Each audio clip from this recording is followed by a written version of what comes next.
another glorious day, my tea sippers, and you know what time it is. I hope you have all of your comforts together because it's time to dish tea. And you're dishing tea, darlings, with Big Meat. Can't wait. It's time to dish tea with Big Meat. It's time to dish tea with Big Meat. It's time to dish tea with Big Meat. It's time to dish tea with Big Meat. Darling. And hello. Oh, hello.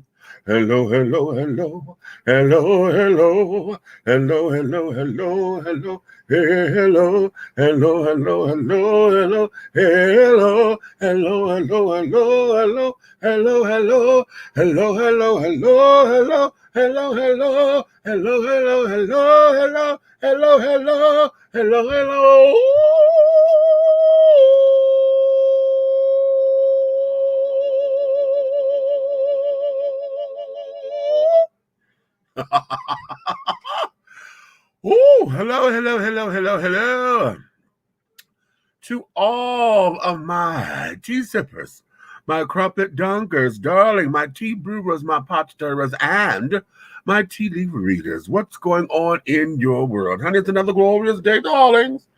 Another glorious day, and I know you know what time it is, honey, so you have all of your comforts together because, darling, it's time to dish tea, and you are dishing tea, darlings.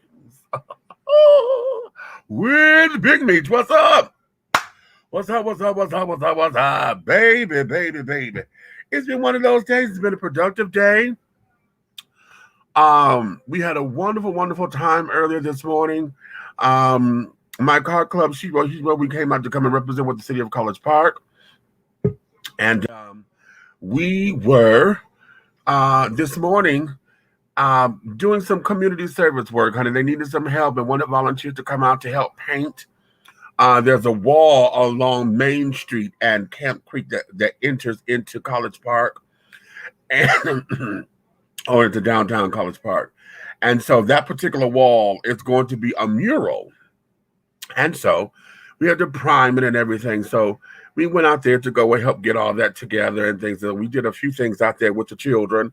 And yeah, it was fun, honey, sitting up there and getting it done. But you know what the best part about that was? We had more volunteers than we had paint sticks and things of that nature, which is fabulous. So we were alternating the brushes and carrying on and this, that, and that. It was wonderful. Come on out. And, you know, it felt good to have citizens of College Park driving through, blowing their horns, you know, hollering out the window, thank you for your service and that kind of stuff. That felt really good. And, you know, to know that you are doing your part to uplift the community and carry on, that's such a beautiful feeling, you know. Not everybody is able, or not everybody could do it in the same fashion. Now, we did it this way. Other folks may do it in other types of ways. Maybe you provided lunch or something for the school children, or, you know, did something with backpacks and stuff for the kids for the school giveaways or whatever. Maybe you went down and, you know, you went to the homeless shelters and fed it and did it that way with the homeless shelters. However you do it, I don't like the term give back is another one of those terms, honey, that's becoming politicized now, right? In my view.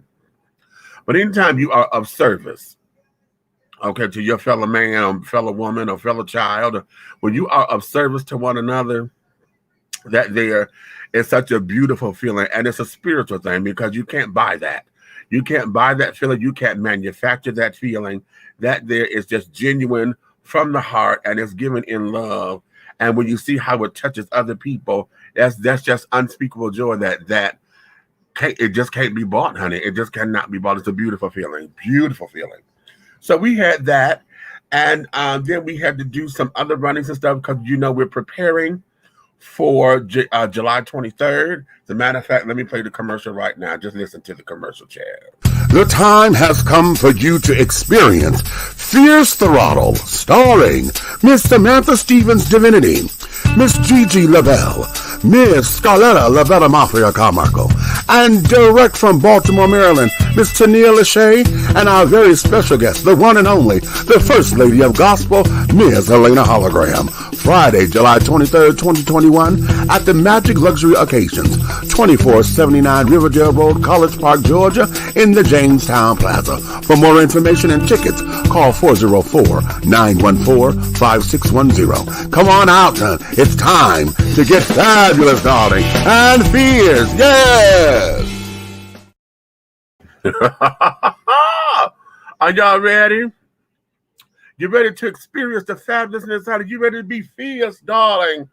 Oh, come on out, honey. It's going to be a bombastic time. And for those of you who've never seen Samantha Stevens Divinity, honey, you get to see her live and in person. Yes, yes, yes. I got to go through and I got to start rehearsing music and stuff. Although usually I don't do that till like a couple of days before the show. So I really know what it is that I want to do because, you know, I have to let my music get into my system and care. Now, I just can't pick a number and say, oh, I'm going to do that, I'm going to do that. I'm not one of those kind of girls. I just can't do that. My music has to touch me and has to have a meaning and a message in it, you know, in order for me to emote that to the audience. Oh, okay. So that there's what's going on in our world over here. We had a wonderful, wonderful day. Been going out trying to get a few more things that we need for tables and things, and they were trying to come up with a couple of other ideas, you know, that's going to give us what we need to have a bombastic time. Because this here is my first show that I'm producing, you know, in this particular fashion. My first cabaret show that I'm producing here in Atlanta. So, you know, I want to make sure that it's cute and carrying on. If you want tickets and things, go to you can call me at 404-914-5610. And everything is done through Cash App, hopefully. If you don't have Cash App, we can make a way for that. Tickets are $20 in advance or $25 at the door. And we're doing wristbands, okay? So we're going to have the cute little wristbands. We got purple wristbands for the advance tickets. And those of you who get them at the door, you're going to get lime green ones because those are our colors, purple and green. So, yeah. So we know who's who and how this is done, honey. Our vendor is going to be Fourth Ward Originals. Y'all know when I had the little squeezy bottles liquor, yeah, she's going to be there. She's going to be setting up, and that's where you're going to get your liquor from, honey. I can't call it a cash bar because it's not a bar, but beverages, honey, will be supplied by Fourth Ward Originals. So, honey, put your glad rags on. Come on out there and get a little sippy cup. A little squeeze bottle, honey. You can sit there, be cute, and carry on and enjoy the show, darling. It's going to be fun. It's going to be fun. It's going to be fun. Y'all know Helena Hologram has been here on the show with us. You know, she's our co-host from time to time, and she'll come in and be our special guest correspondent. This is going to be a joy. I haven't performed with my sister in, a couple of years now, so it's going to be absolutely fantastic. So this is what Nikki was just about to come up in here, and then it says her device is not connected, so she got to go out and come back in. Something is, you know what is going on with technology today? The technology is really giving us a lot of problems and things of that nature, you know. And then we just had this rainstorm come through here. Child, I was in Miss Mavis out here. I had just come back from trying to find some things that I needed for the show. I'm in the car, and I said, okay, I'm about to get out. And it started raining. I said, okay, but I was watching a video. Then I said, okay, baby, next thing I know, lightning struck, and then all of a sudden, it just started tap dancing on the hood of the car and on the roof. And I was like, oh, my God. And I said, no, I'll stay here for a minute because, you know, I didn't want to get – it was raining so hard I would have been drenched in like that a little short amount of time. It was ridiculous. And then all of a sudden, it just stopped. I'm like, oh, no, honey. Okay. So whatever this storm is that is going up the way It just blew over, and we've had bouts of it in different areas and carrying on. It was on one side of town here, it was on one side of town there, and none of the two have met in between. So now it's just traveling on through. So it's going up the coastline somewhere. But yeah, so you guys be careful out there and call it grace. Okay. Another special announcement. Along with the tickets, this, and we're asking if you guys can't make the show, but you want to support it, you're more than welcome to support it. We ask that you sponsor a ticket or two. And that there, you can send it to this Cash App. Let me put this up, put a banner up here so that you guys will know where you can send it. Okay. And that there is $ Shiro. Wait a minute, I'm spelling it wrong. Shiro Car Club 2020. That's it. Okay. $ Shiro Car Club 2020. Okay. That's where you can send if you want to just make a donation and stuff or just support us because we are in anniversary mode. You guys know that the radio show and now the TV show, District T Entertainment, we are 12 years old now. Praise God. And the car club, Shiro Hero Car Club, is now, it'll be 2 years old on July 24th. So we're combining, since I'm a member, we're combining our anniversaries. And so we're putting all of this together to make it happen. So Shiro Car Club 2020 is where you will send your donations. We also will be having a virtual 50-50 raffle. I'm going to say 2020, Lord. I'm going to say 50-50. We're having a virtual 50-50 raffle where tickets are $2 a piece, or you get 3 for $5. And what happens is you're going to put your name and your phone number on. If it's virtual, you're going to send it in. You're going to Cash App it to us, okay? And we're going to give you your numbers, okay? You make sure you give us your phone number so we know what's going on. And what's going to happen is at the show, July 23rd, we're going to go live on Facebook. And we're going to pull that ticket. And we're going to call you live on the air.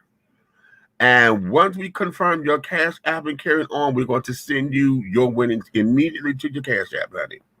Okay. So that there was that. And we're going to call that grace. Wait a minute, Nikki, you ready? She ready. She ready. Tiffany Haddish. Okay. Come on up in here, go. She ready. I look a mess. Okay. Ready, but that's because you guys know I have a 7 a.m. flight. So I'm taking a break. I was cleaning up. Y'all know me and Cole, whenever we go somewhere, we make sure the house is clean before we leave. So when we come back, if we're tired, even though she's still going to be here, I ain't want to leave stuff that I know I messed up for her. So okay. That's a little crazy. I wanted to say what we do with the tickets is if you're not going to be in the presence, that's why we ask you to put your phone number there. We're going to screenshot you a picture of your ticket. Oh, your tickets. So you will know what your number is. Right. That's the way we do it. So make sure you know, if your phone ain't on, make sure you in some Wi-Fi. So you. Okay, right. Okay. I'm just saying, sometimes it happens. It's happened to me before. Okay. I wanted to piggyback off what you said earlier. Yes, we had a good time out there this morning. And it got done way faster than what we had anticipated. Go solo. I'm a solo. You so I go get something to drink. Okay. Us paying, y'all can see I still haven't changed yet because I've been running ever since. Y'all see me. Shiro. Hero. We got done very fast because it was a good amount of people out there. And as I kept saying, this is my part to the line. Y'all know I got a Napoleon complex. I'm only 5'3". So, you know, I couldn't get it up but so high.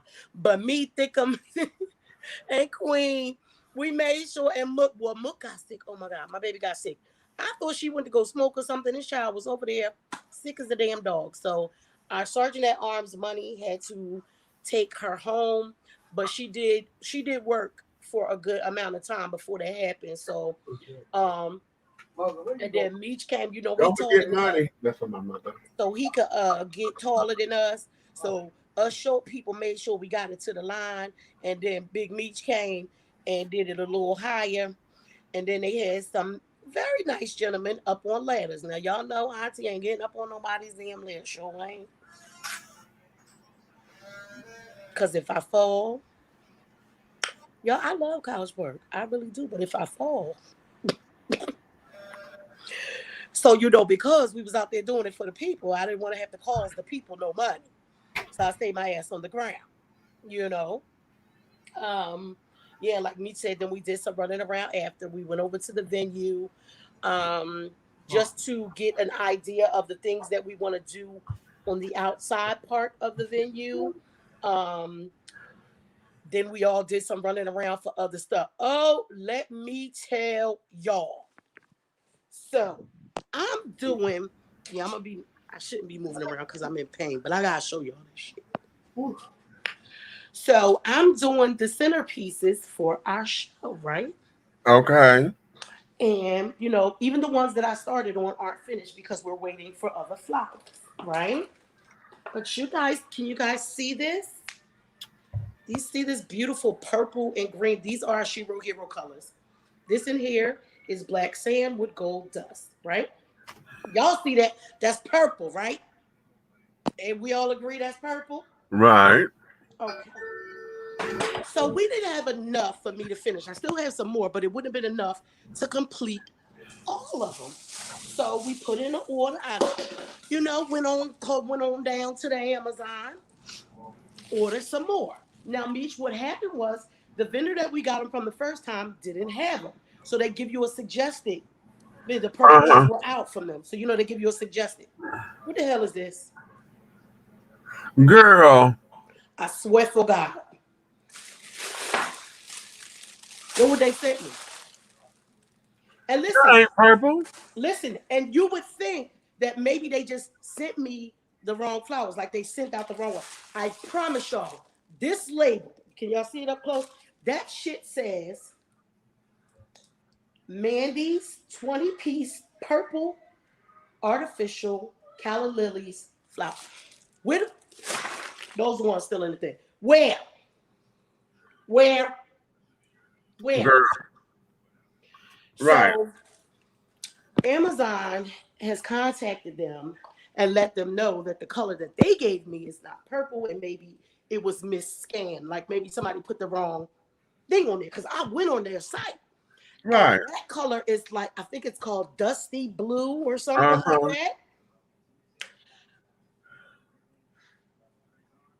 Girl, what? I'm not playing with these damn people. What you not fitting to do is mess up our stuff. Because you know what I'll do, Meech? If they send them same ugly ass things that they say purple, when the big green roses come, I will do half with the big green roses and use it. Because I still got 2 sets of the regular purple that we have. I will do half of them with the more of the big green roses and a few of the purple. And then flip it. Right. Because what they're not going to do is play with me. Not with our anniversary. We work too hard. Right. We are working hard. Yes. To make this be a special event because it is Shiro Hero and Dish and Tea. Yeah. So we are trying to represent both of them and give people an elegant family show. Y'all heard him tell y'all my sister is coming all the way from Baltimore.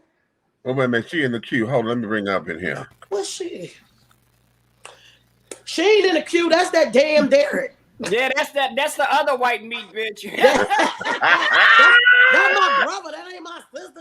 Right, I'm the other white meat girl. Okay. Did you see that shit I just put up in the screen? Girl, how the hell they thought that was purple? They tried it for real. Me and Meech was on the phone because he went to the store to get some other shit that we needed. We FaceTiming because I had forgot the stuff that we need the stuff at the store. I said, let me call you back because I'm about to snap. When I opened up that damn box. Girl. That's not even that thing not even a hint of purple, bitch. No, that's all blue. Purple that thing is a grayish, bluish somebody. It looks like a blue. It looked like a blue that has been lightly dusted with gray. Right. And that's what the damn thing say on Amazon. When I went and looked at all they different colors, it said dusted blue. Man, it's dusted, honey. Like I'm gonna be when I come to Miss Motherfucking College Park, bitch. Okay. Ah, dusted. Okay, what you say? What you say? I'm gonna tell your niece to get you some of that good. She tried to get Beach High yesterday. He wasn't paying her no mind. I have to get 4 more gowns together and I'll be good. Okay. Or 5. Can you make mine? I'm gonna send the measurements. It's too Send it on through, girl. You know I love 4-way stretch material, bitch. 4-way stretch material is the girl's best friend. Listen, how about that? that's why when you come, we going to the material store. And I'm here You for can it, get honey. the measurements and shit while you're down here. Child, let me tell you something. I'm gonna tell you something. The first time I seen Big Meech, when I went to Detroit, honey, we went to Miss Joanne's Fabric, and my sister got out that motherfucking car with her purse. I was like, bitch. I said, you need the water, bitch, when you do shit like this, girl. You just can't throw it on me, bitch. Wait. And then I said to myself, I said, fuck it, she's a big bitch. Ain't nobody gonna mess with her. Okay. But what make that so bad is when we in the car, when we about to get out, what's the first thing I say? Well, where your purse? Right. Because I had to make sure he got it when he getting out. Like, I know mine. If it's me and him in the car, then I'm going to put mine in the back.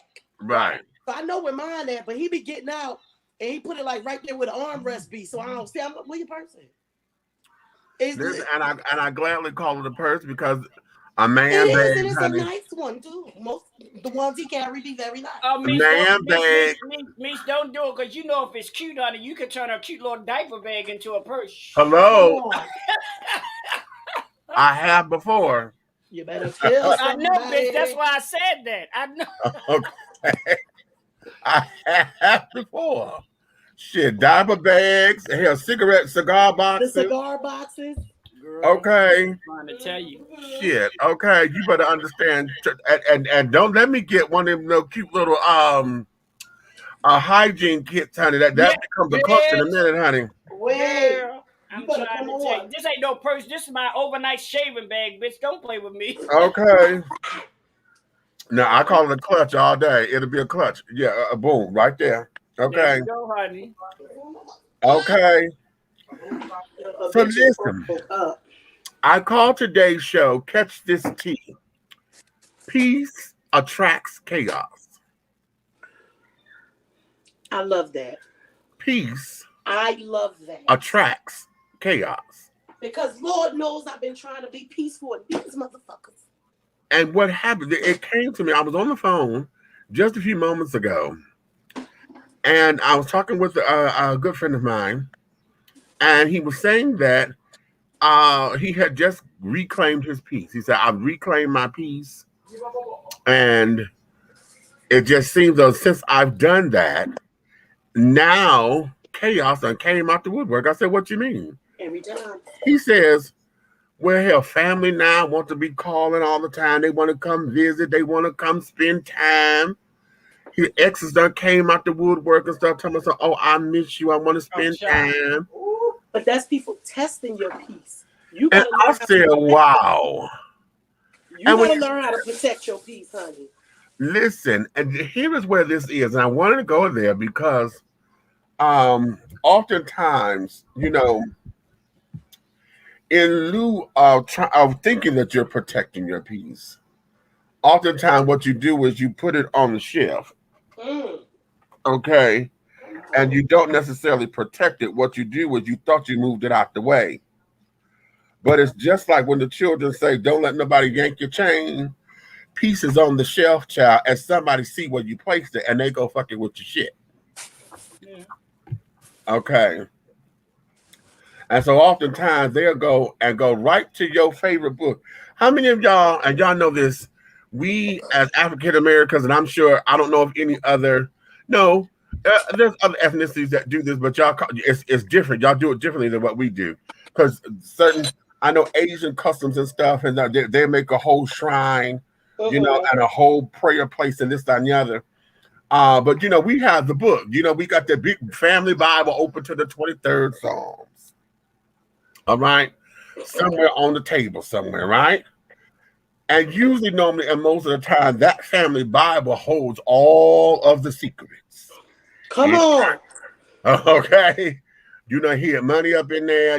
That's where you put the insurance money for the insurance man to come by. The policy. The life insurance.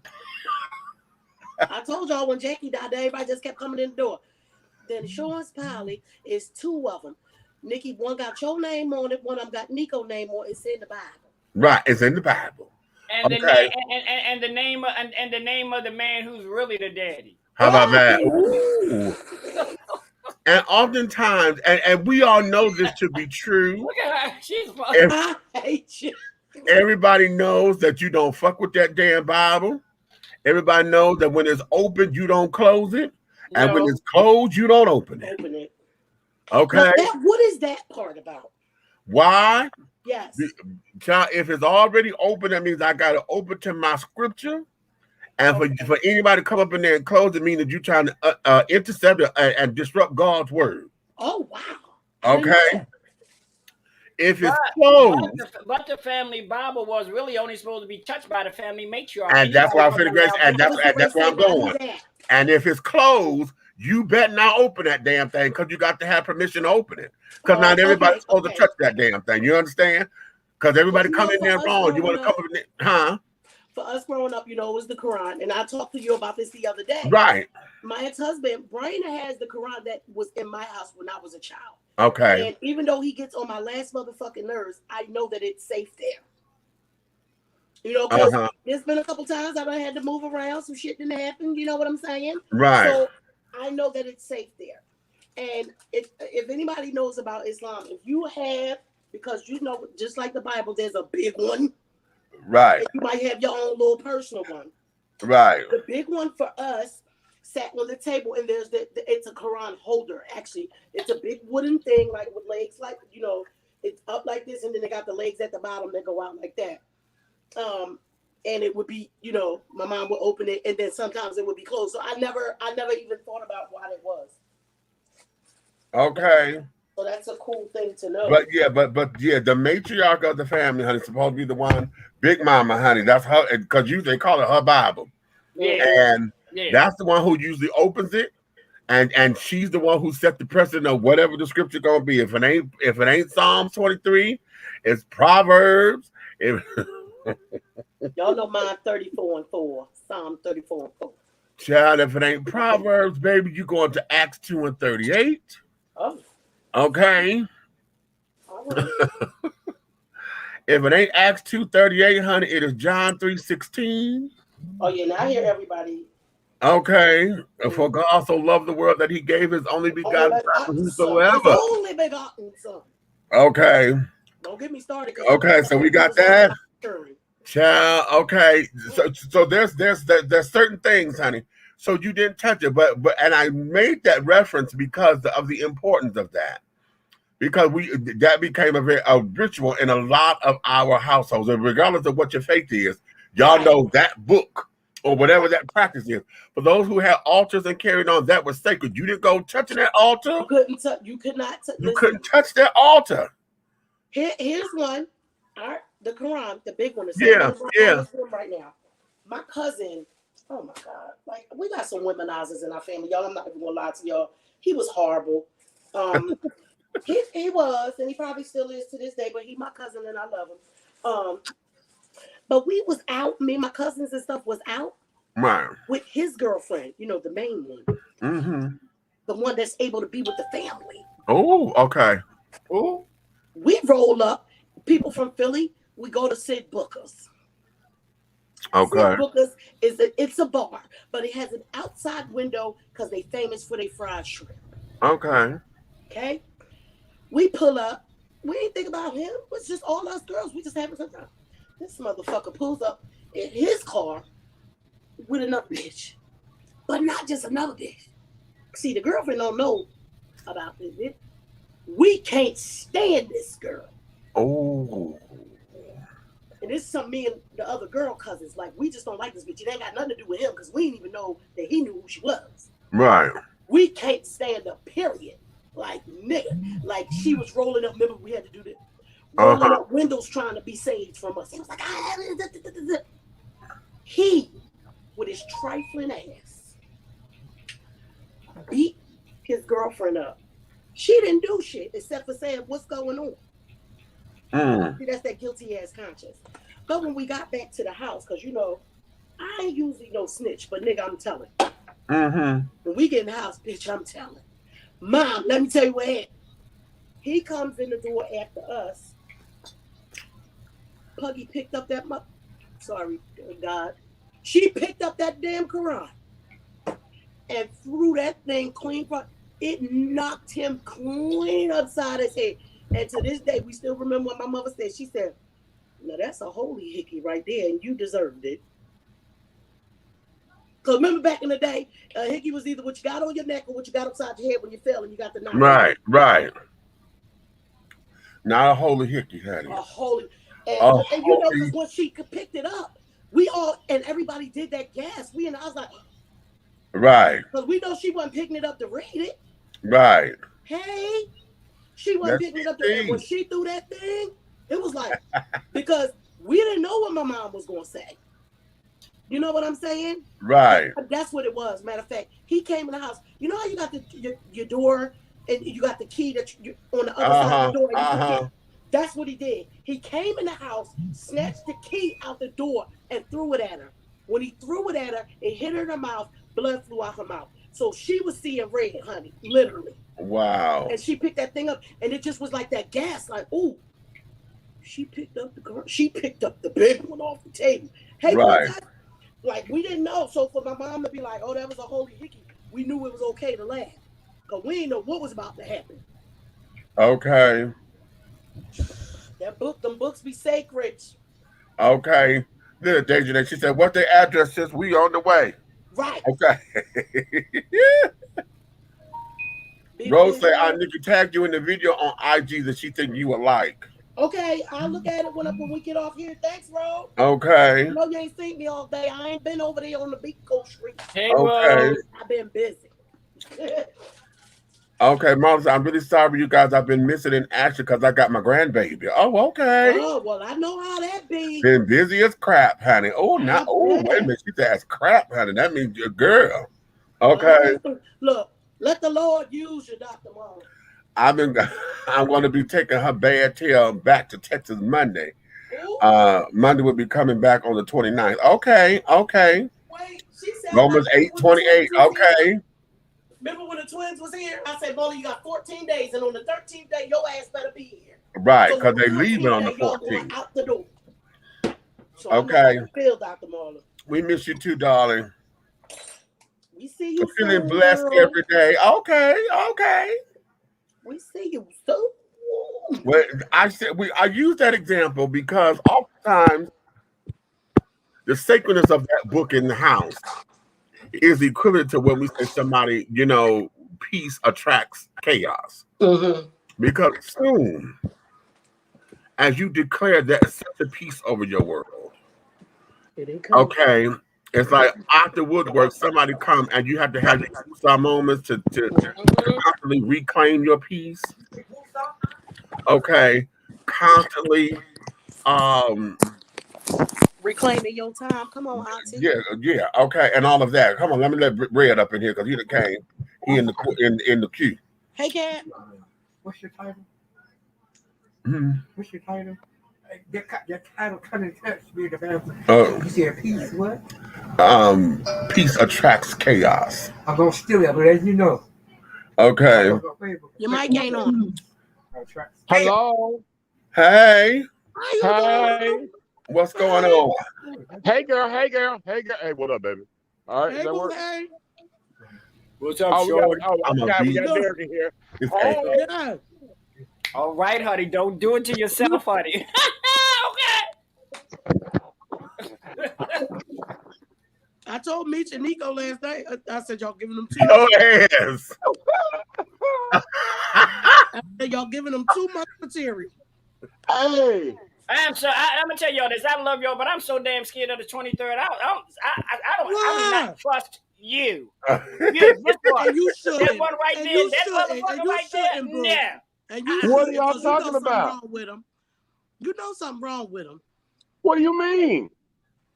Oh, listen. Great heavens of Megatron, even. Don't worry, boo. He won't have no microphone. Bullshit. You ain't getting no mic there. Bullshit. No. I don't know who the fuck told you that shit. Hey, Natural. Hey, boo-boo. My baby sis in the house. I don't know who told you that shit. You can't hear the microphone. He on part Okay. All right, now listen. Listen with both ears. Okay. I'm about to play a video. Oh Lord, he's gonna get us kicked off. Listen, Linda. Listen, Linda. Linda. Because when I talk about the piece, attracting chaos, True. I'm going to ask this question too. And this is about sportsmanship. Okay. Why is it that we claim that, everything, sportsmanship is supposed to build character and this, that, and the other? We supposed to train everybody, and not everybody wins and carry, this, that, and the other. We also know that there are times where, shade gets in the game, okay? And sometimes it may not be your time, but at least, you bring your best presentation and carry it on because it's going to open up doors for something else, right? Yeah. But in the alphabet children circles. Here we go with this shit. I'm listening. Hey, you calm down, because I'm an acronym. You're an alphabet. Shut up, fool.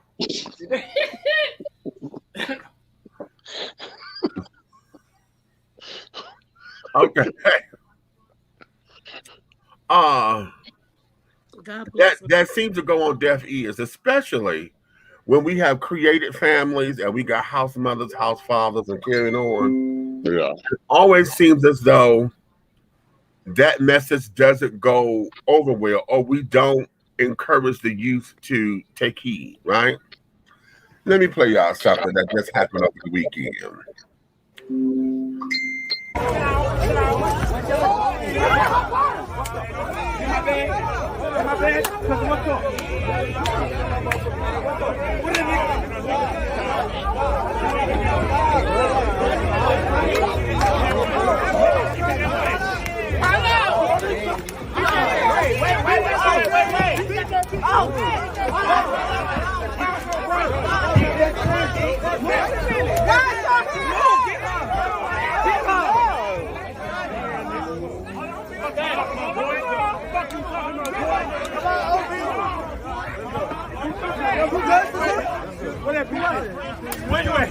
What's up? Let's get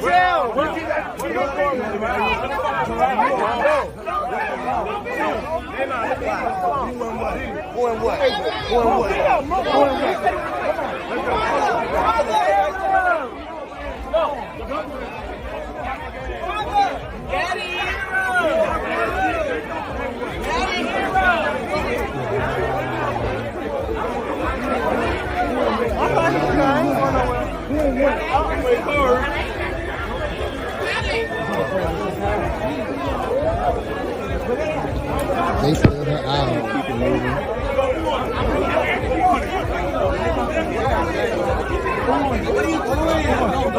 What up, bitch?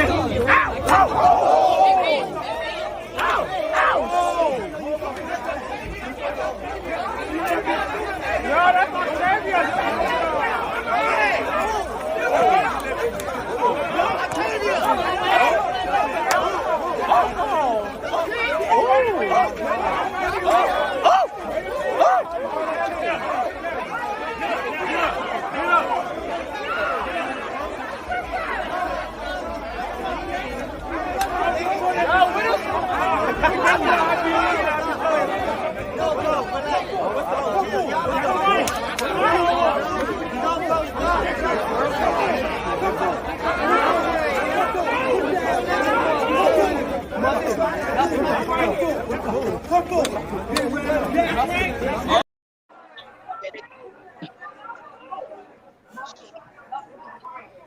Oh, y'all know I was watching it on the big TV.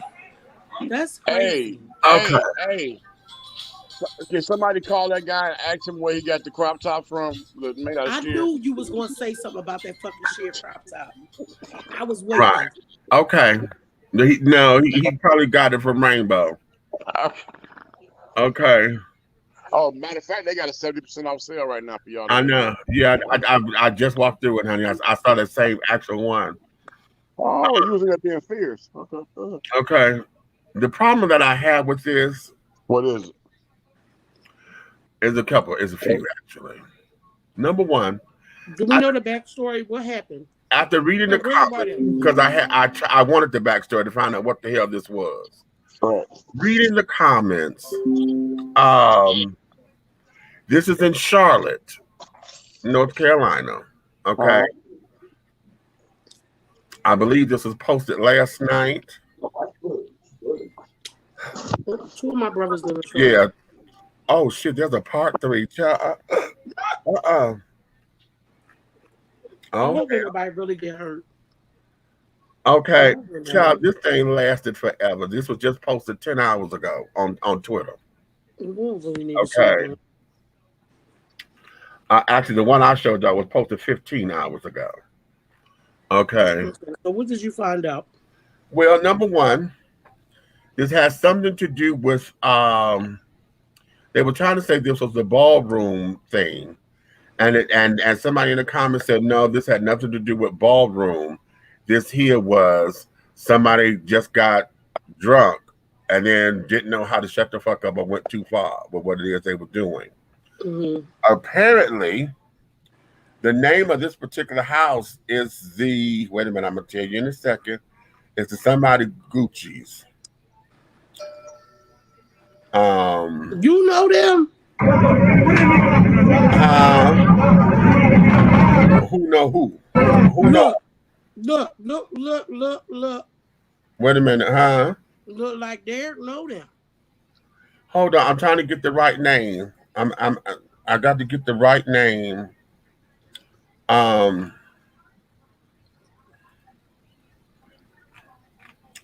In the comments, they said this was the gorgeous Gucci's. That's it. You know them thing? Because somebody said that first and foremost, none of the West got in the fight because somebody said this was a West weekend, and someone wanted to clarify that this wasn't the West. It was the gorgeous Gucci's, and it's not about ballroom. And this is why I don't walk balls or go to balls. This shit happened with kittens, cannot hold their liquor and want to just do the most. Please don't let this be blamed on ballroom. Hey, let me clarify. The gorgeous Gucci's are all men, right? It's a house. Well, it's a house, number one. And then number two, because somebody in the comments like, well, why all these girly men fighting women? I tried to tell them, honey, no, these are trans girls. Oh, okay. I already figured that out because I saw a few right hooks to the damn Adam's apple on some breasted women, men, guys.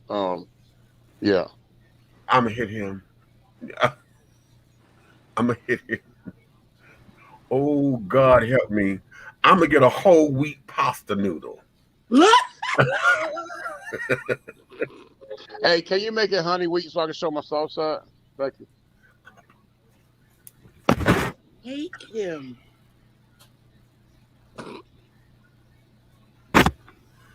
I can't stand it. Okay. So a lot of this, what, and y'all hear me say this all the time when we talk about these particular kinds of bullshits. I'm tired of house mothers and house fathers. Either y'all are supporting this kind of shit, instigating this kind of shit, and y'all are not out there being mentors and things to if it's got to go there. Well, if it's got to go there, at least curtail it to the two people fighting. That's it. You know. Now you know. Hold on. It's interesting because what you getting ready to do now. What you getting ready to do now is clarify some shit that I have seen over and over again myself in my lifetime, back to back, and I kept wondering where was the people who was mature enough to stop it or control it. Right. There's been so many times I have seen that same thing. If it wasn't me just in the area doing something I didn't have no business, Felonio Pharmaceuticals, or if I was just doggone out there doing security.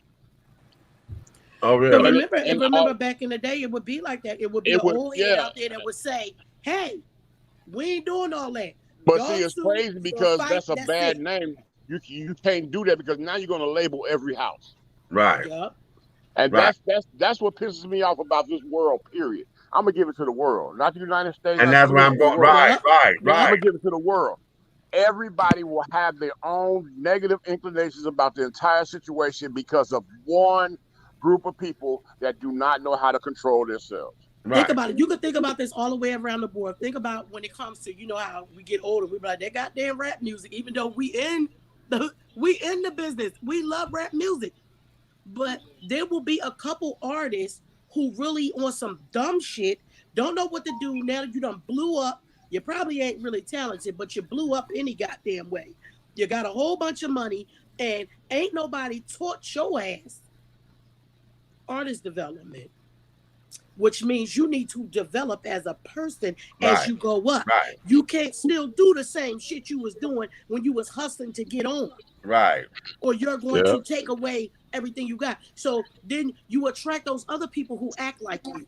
So then you might be on a show where there's a whole bunch of dope ass rappers coming through and people want to see them. But because your dumb ass ain't got no damn sense, you say something stupid and kick the whole thing off. So then therefore you have the older people, like, because before it was our parents, now it's us, but you got the older people saying that goddamn rap music get on my nerve. See, it always causing chaos. Man, you know what? You got, And you it's know not all what, rap Nikki making a point because a lot of promoters backed off from like doing the hip hop, the smaller shows, gymnasiums and Because clubs. the people come and tear their venues up. Because I'm gonna tell you something that's crazy, and it happened to me twice, and it was the same artist, two different parts of geographical of the United States. Wow. Same artist, Juvenile. Yes, I'm putting him out there. Every time that we had him booked as a promotion team, we say, stay here. We'll put you in a suite. We'll put you in a great suite, hotel, whole 9 yards. And all you say is call this number, and anything you want, we're gonna bring to you. Right? Mm-hmm. He said, okay. As soon as we leave, we riding around trying to finish up for the show that night to get everybody there. Everybody show up. We got everybody that's on the team. Trina show up. Everybody show up. Where's Juvie? I call around. Juvie get locked up in Douglas Park for over there trying to doggone cop. Or why you left the room when you could have just asked somebody to bring something to you? In that same realm of the music thing, Meech, you work in hotels. How many of them motherfuckers come through and tear up the shit? Let me tell you. So then, therefore, you got upscale hotels who don't want the rappers at their hotel because this one or this few did that. So now you make it messed up for the next ones that's coming in there who don't do shit like that. Because now they don't want none of them at their establishment. Listen, this happened and that's earlier. How that same thing that you just showed go all the way around the board. This happened earlier in Gucci Mane's career. Okay. And I had just got here. Your heterosexual husband kept blowing the phone up as if he don't know what's going on.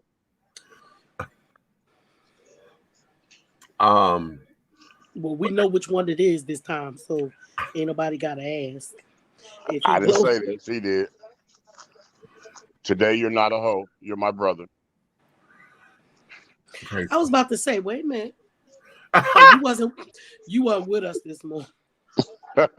Anywho, it was early on in Gucci Mane's career, and it wasn't necessarily him, it was his entourage.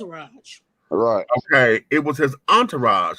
We had to sit down there and basically put them out the fucking hotel. They had to got that room up so motherfucking tough. They didn't want to abide by the rules. We tell y'all no smoking in the rooms.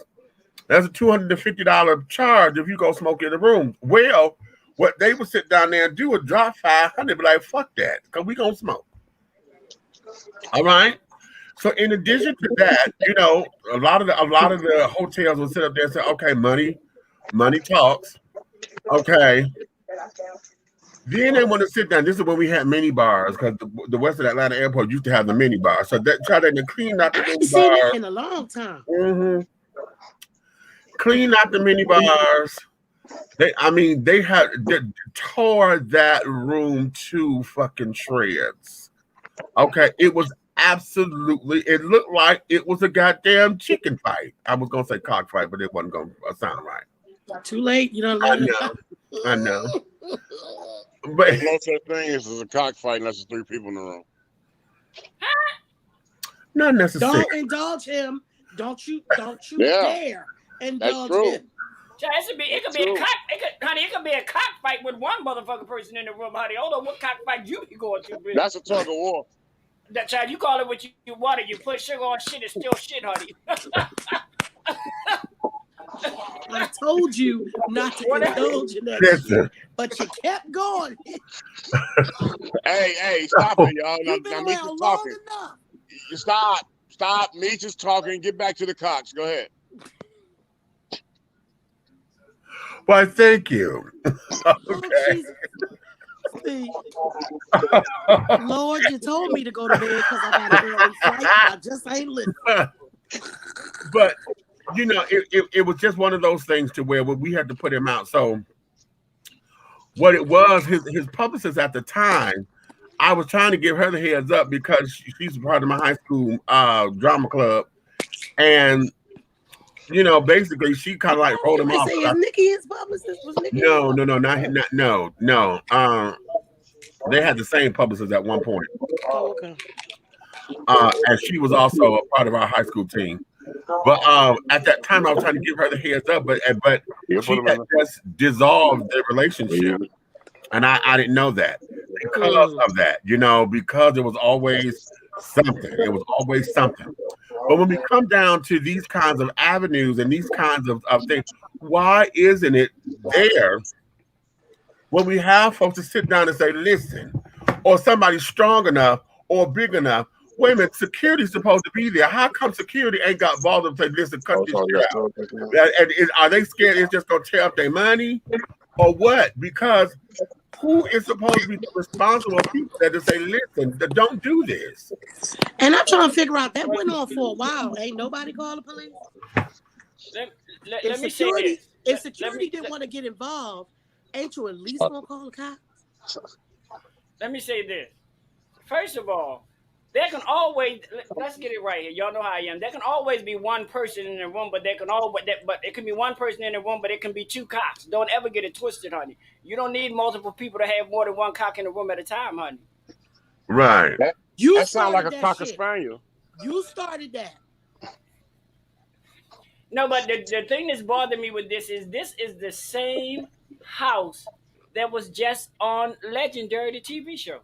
Somebody just put that in the comments. Somebody just put that in the comments. Roll just did it. The same damn house. Right.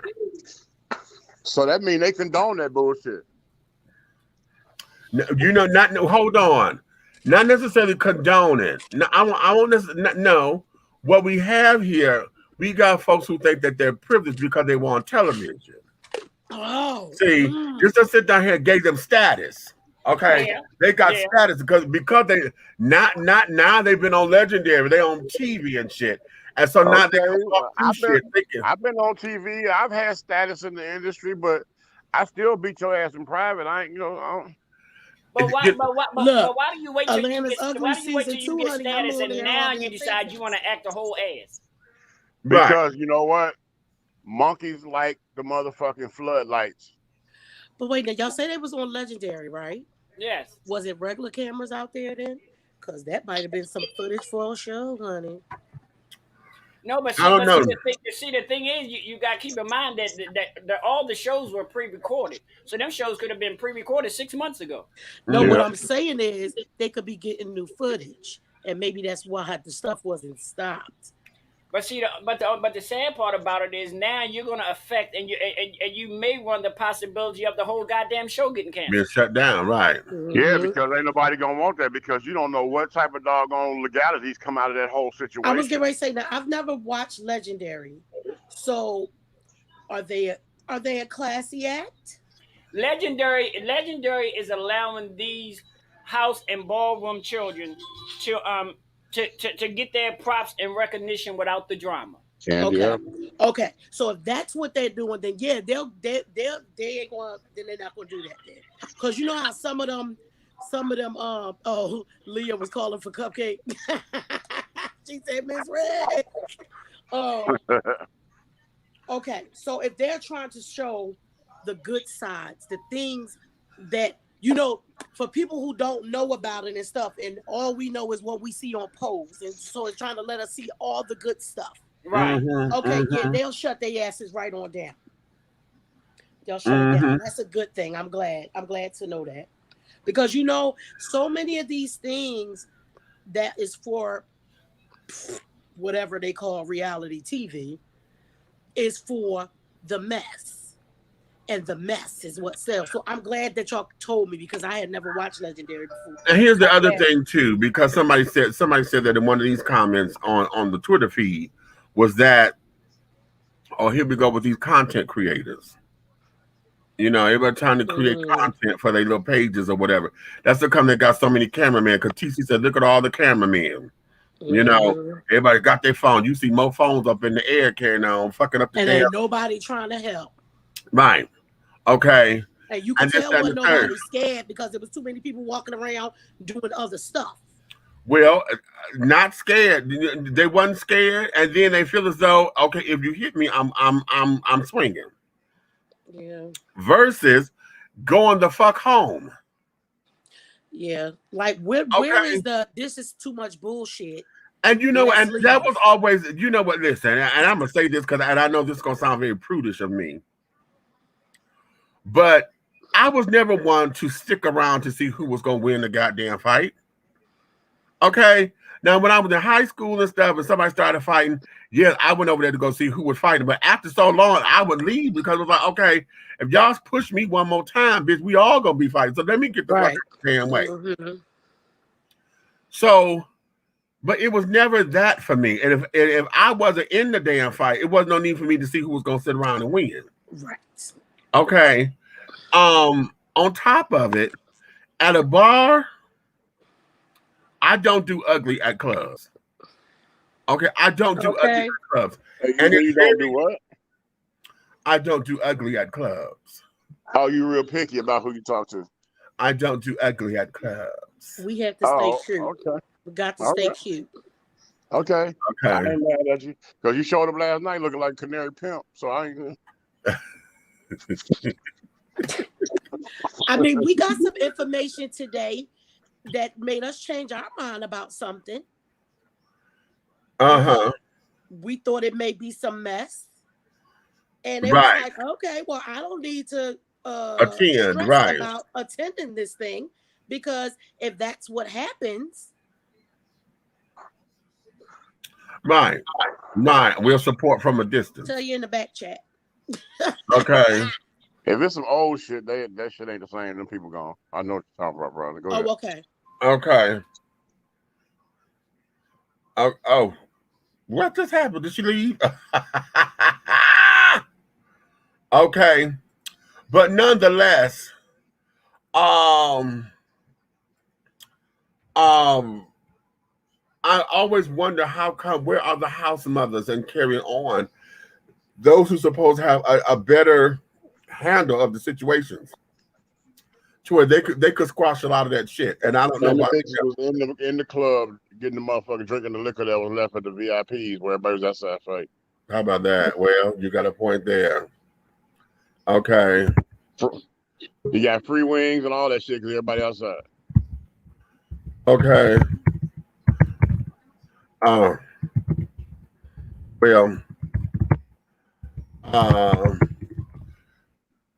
my whole, the thing about that is it always looks bad. See, this is the kind of shit that always comes up when we talk about the alphabet children. This just take it across the board, because look at that at stripper clubs and stuff. They now got where the strippers are fighting in the back, and beating each other down in the back because somebody, are slinging this bitch around and this, that, and the other. We got, just a lot of this shit that becomes unnecessary. And yet, the world is trying to open back up. Y'all want to believe that we out of this pandemic, and we're not, and the world will open back up. And yet everybody done reverted back to behavior as usual. You know, like they ain't learned nothing the whole time. You were just waiting to act like a savage. right? And so I guess the question would be, I would love to talk to some of these folks out here. I would love to get some of the young children. Let me hear some of these damn millennials who think that this is the way to go. Because I never liked it in my era. I never liked it, and all of my kids know it. Oh, I told y'all this story before. My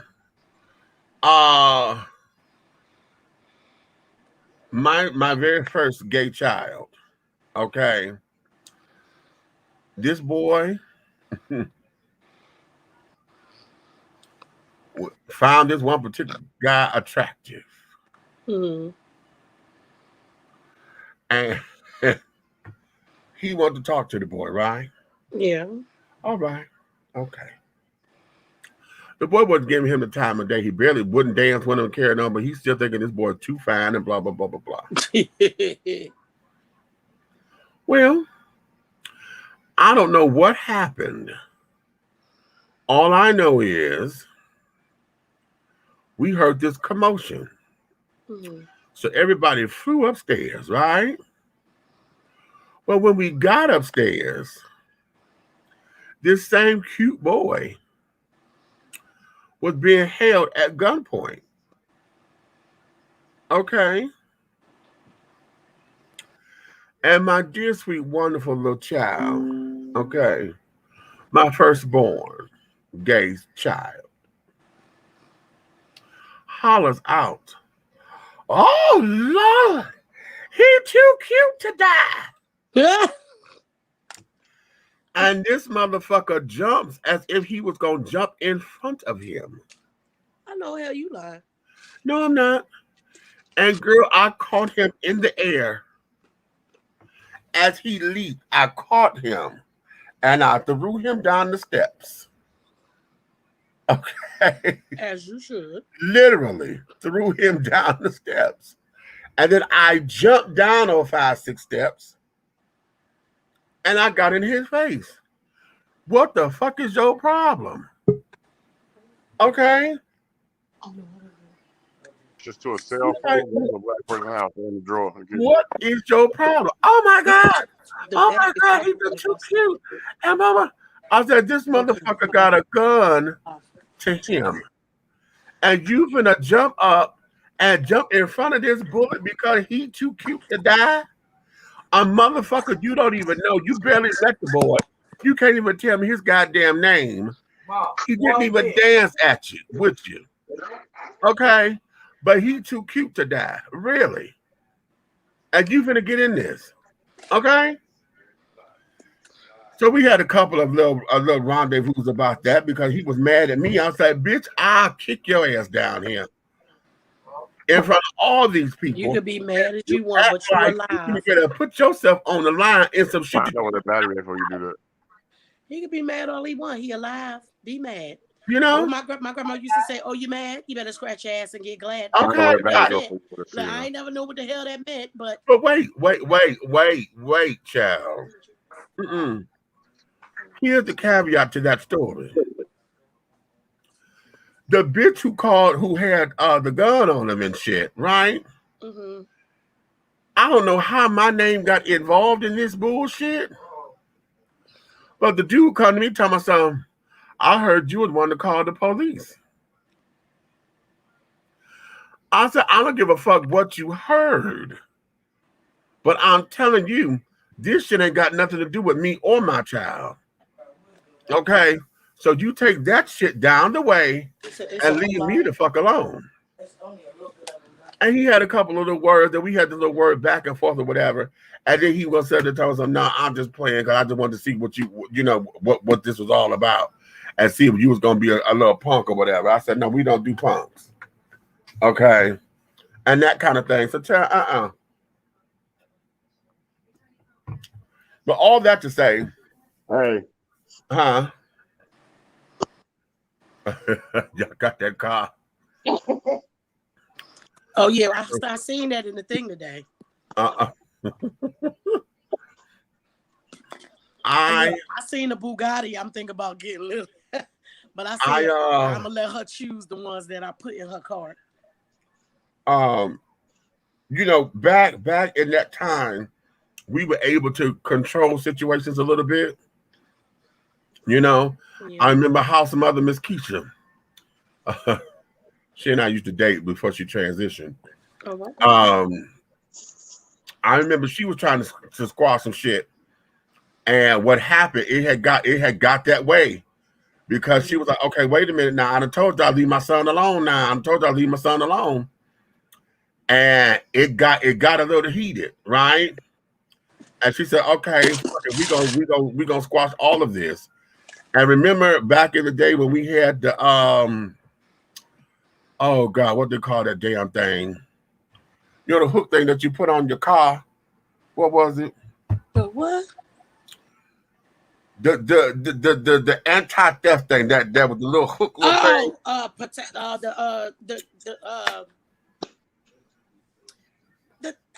The thing you put across your wheel. Yeah. What the hell was that thing called?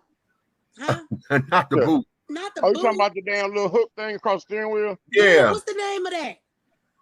Lord. Y'all took it back, boy. Oh my God, I can't think of the name of it right now. You remember those things that we used to put over the car tire to lock the jug? What was they called? Remember you put it, not the tire, you put it over your wheel, and then you pull it out, and then you lock it so can't nobody steal your car. Yeah. Oh, I can't think of the name. Wheel lock. Anyway, she had what's the thing called that we used to put on the Keisha? What's the name of the thing we the used club, to put on? Thank you. Somebody said that. The club. Thank you, Natural. Thank you, girl. She went and she ran to her car and grabbed that motherfucking club, bitch. What? She said, I'll tell y'all what. She said, now goddamn it, but nobody better not sit down there and hit my son.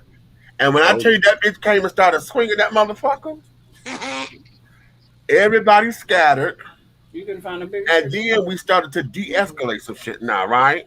I really do. But I was a little pissed about that. I said, well, why did it take her to get to that point, you know, before y'all would sit down there and do some shit? Because she kept telling y'all to leave the shit alone.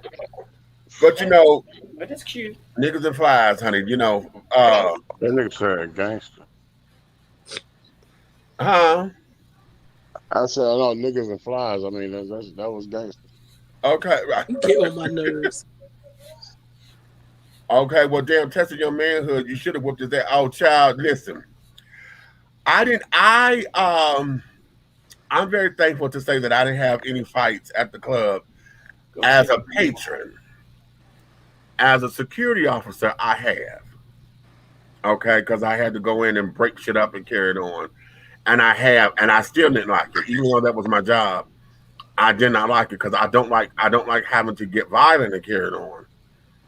It's a lot of energy. And see, when I get up there like that, that's a lot of time to try to wean down and wane down and carry it on, especially when I'm a thinker on top of it. Because see, I would end up playing the what if game, and see, I would perpetuate my own shit and would stay up in those particular regions, and that's a lot of energy.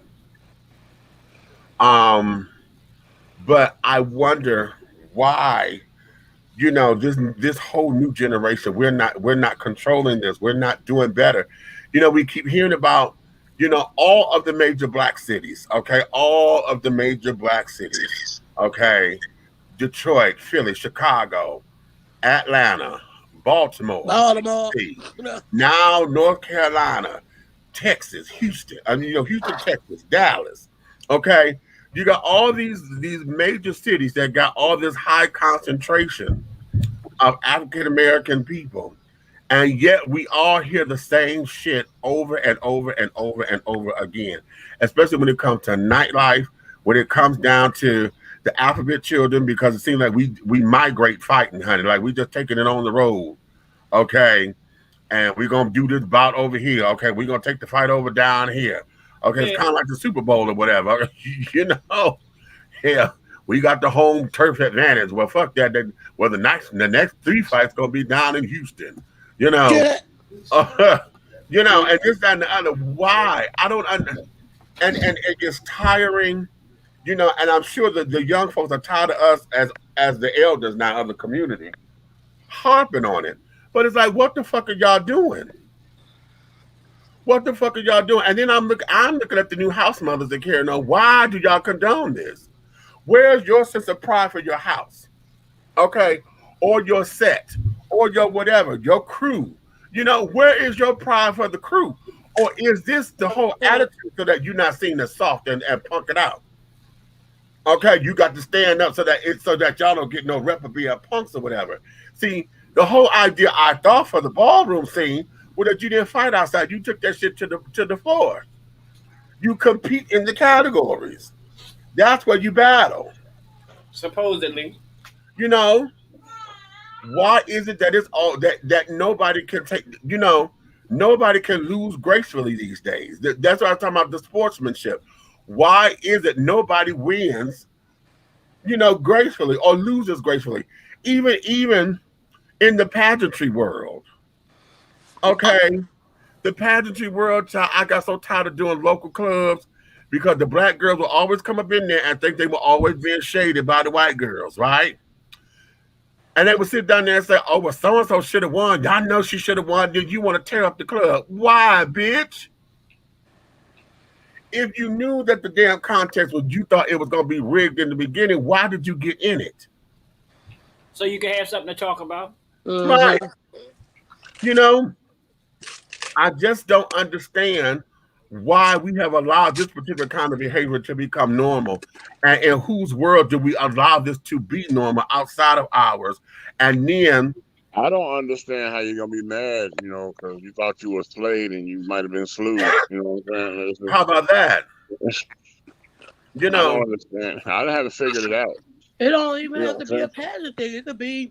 But I'm saying, if it's Maybelline, you know what I'm saying? If it's Maybelline and they come in with MAC on, I bet you lost. Okay. But see, you let me start by saying, being a parent of 40+ children, I can't speak for nobody else. I don't tolerate that shit. I'm not gonna be one holding the camera. I'm not gonna be one standing there and whatnot. If y'all gonna fight one-on-one, I'm here for it. Right. Do what you gotta do. Get it off your chest. And go your way. Nobody wants when you know there's a ball in Philly and you live in Baltimore and you say, well, we'll get them bitches when we go to Philly. You already started shit. Or we'll get them cons when we get to Atlanta, or we'll get them when we get to DC. So bitch, you going here with your mind to start shit.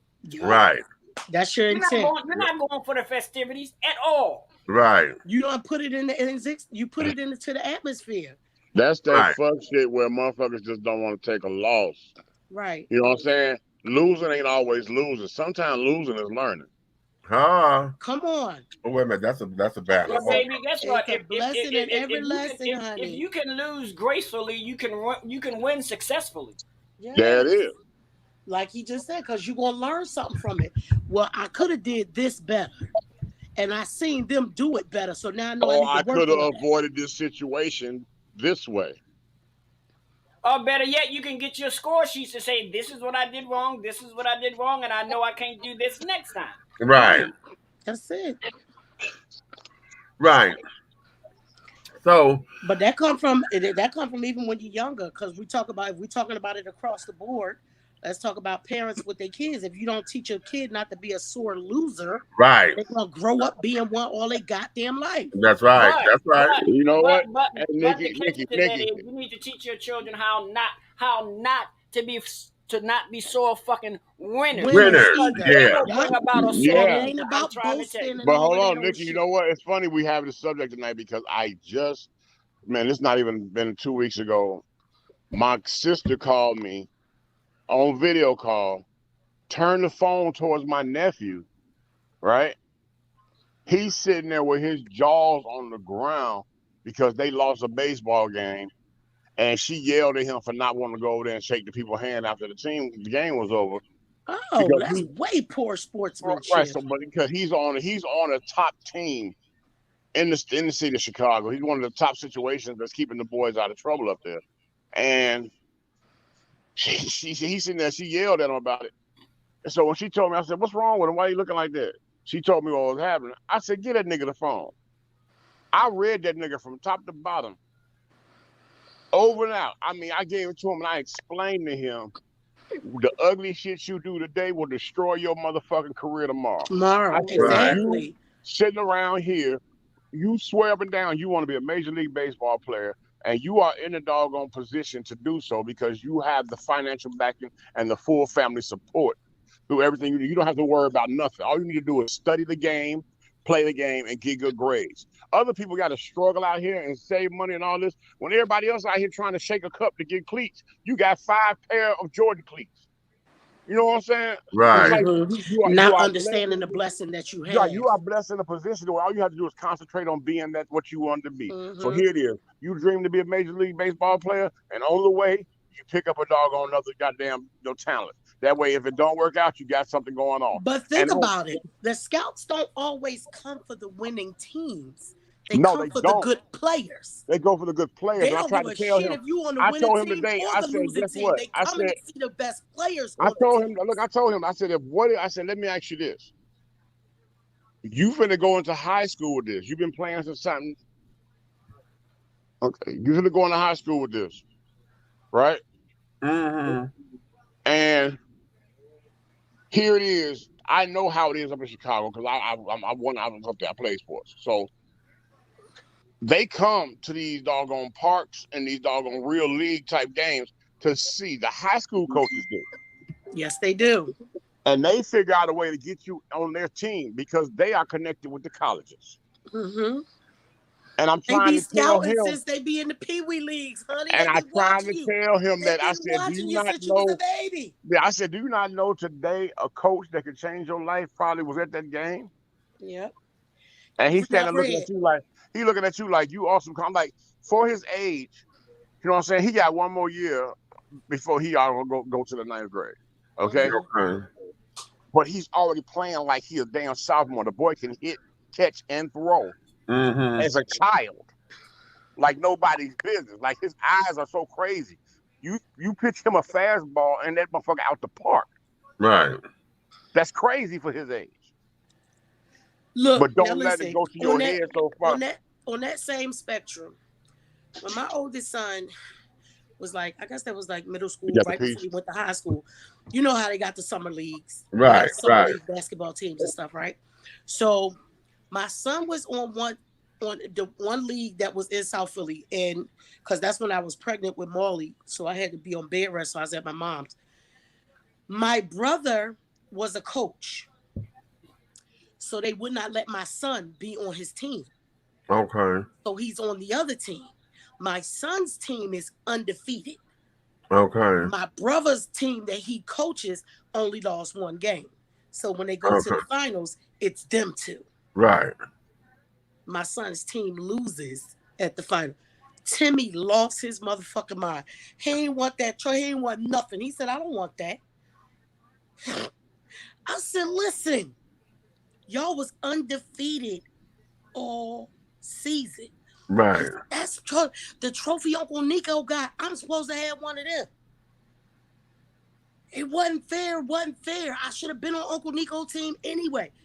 Okay, I agree, son. I feel like you should have been on Uncle Nico's team too. But that was their policy. They didn't want Uncle Nico giving you special treatment, but you still did your shit on the other team. Right. But listen, us had to talk, and my brother felt bad. Because my brother felt bad too, like my nephew team been winning all season, and then they lose to us, and I'm the coach. Like my brother he couldn't even enjoy his win for his team because he feeling so bad for his nephew.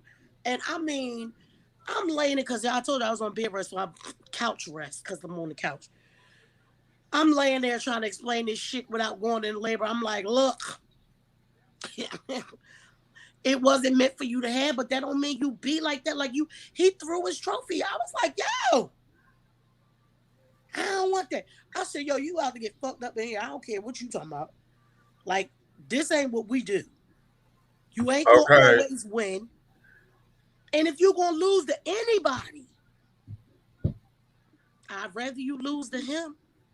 Right. Because I know that you did your best, and I know had you been with him, yeah, it would have been that. But that's the way the league. And I'm like, we're not doing this, because if this the way you gonna act, you can't play no more. Right. So don't even come next summer with the damn sheet, because you ain't gonna be able to play.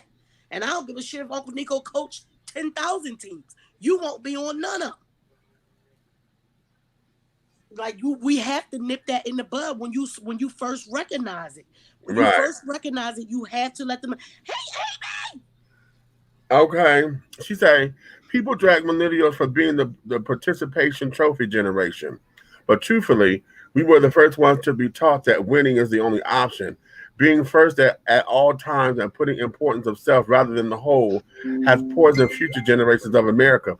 No, and whoever sat down there and put that on the millennials, they're false. Because our generation was the generation of everybody get a damn trophy. But our generation was also this, and I know you all remember these words. It's not whether you win or lose, it's how you play the game. It's how you play the game, right? Okay. And people also got to keep in mind, being a former coach, volleyball, basketball, blah blah blah. A lot of these people have to keep in mind that a lot of these kids' mindsets come from them damn coaches that telling them, if you lose, you're horrible, blah blah blah. We don't lose, and a lot they do got some. Because a lot remember of that, back in the day was some coaches was at that money like that, but now it's all of them. Right. Because they know it's aligned to the money, where you ain't supposed to be worried about no extra money. No way. Because most of them, first of all, they ain't supposed to be worried about no money, even in college. Right. And we know that ain't the truth. Right. So the coaches is starting at middle and high school, seeing them extra dollars that they ain't even supposed to be thinking about. And then not just the coaches, but you also got those parents who are living vicariously through their children. Yep. You know, they couldn't get on the team, so now they done they got their child on whatever team, whatever dance league, whatever, and so now you want your child to be you. You trying to sit down there and if this were me, I would do, and then so now you're coaching them on the sideline, along with the coaches. You ain't even letting them coach and carrying on, and it comes into that whole big old to do, you know. She said, if your mindset is that losing isn't an option, then most everything you do would be at 100 at all times, including being cocky with a deadly weapon or paying for a perfect test scores to get into elite colleges. You better tell the truth and shame. Now that one right there, baby. That one right there. Okay. Hold on. I remember telling my kids, because the sports stuff that I did, they didn't do. So I was never the one to try to choose what they were going to do. And the minute that they said that they wanted to do music, that made me nervous. Okay. Because I knew what the business did to people. Right. But I also remember always telling my kids, and I told Keisha Cole the most, because even though all of them were doing music, back then they was heavy on the grind. They was the one heavy on the grind, 2-3 shows a week, always in the studio, keeping their grades up and all of that stuff. But I remember telling them on so many occasions, the minute that this isn't fun anymore, right? The minute you feel like this ain't what you want to do, we stop. But I also taught them the same thing about obligations. When you say you're going to do something, your word will be everything in this business. Right. And I remember one time, I know that I did not articulate that in a way that they should have heard it. Okay. I said that, and as an adult, we know what that means. But what wound up happening is one time Keisha had a deafening migraine and went on stage and never said nothing. But I could tell by the way her face looked, she still gave a bomb performance. But you know your kids. Right. And when she got off, I said, "What's wrong?" And she said, "My head hurts so bad, I feel like I'm about to pass out." We've been here all day. We done been to sound check. We done did all kinds of stuff. Why you ain't say nothing? Right. And she said, "Because Mom, you said sometimes once we give our word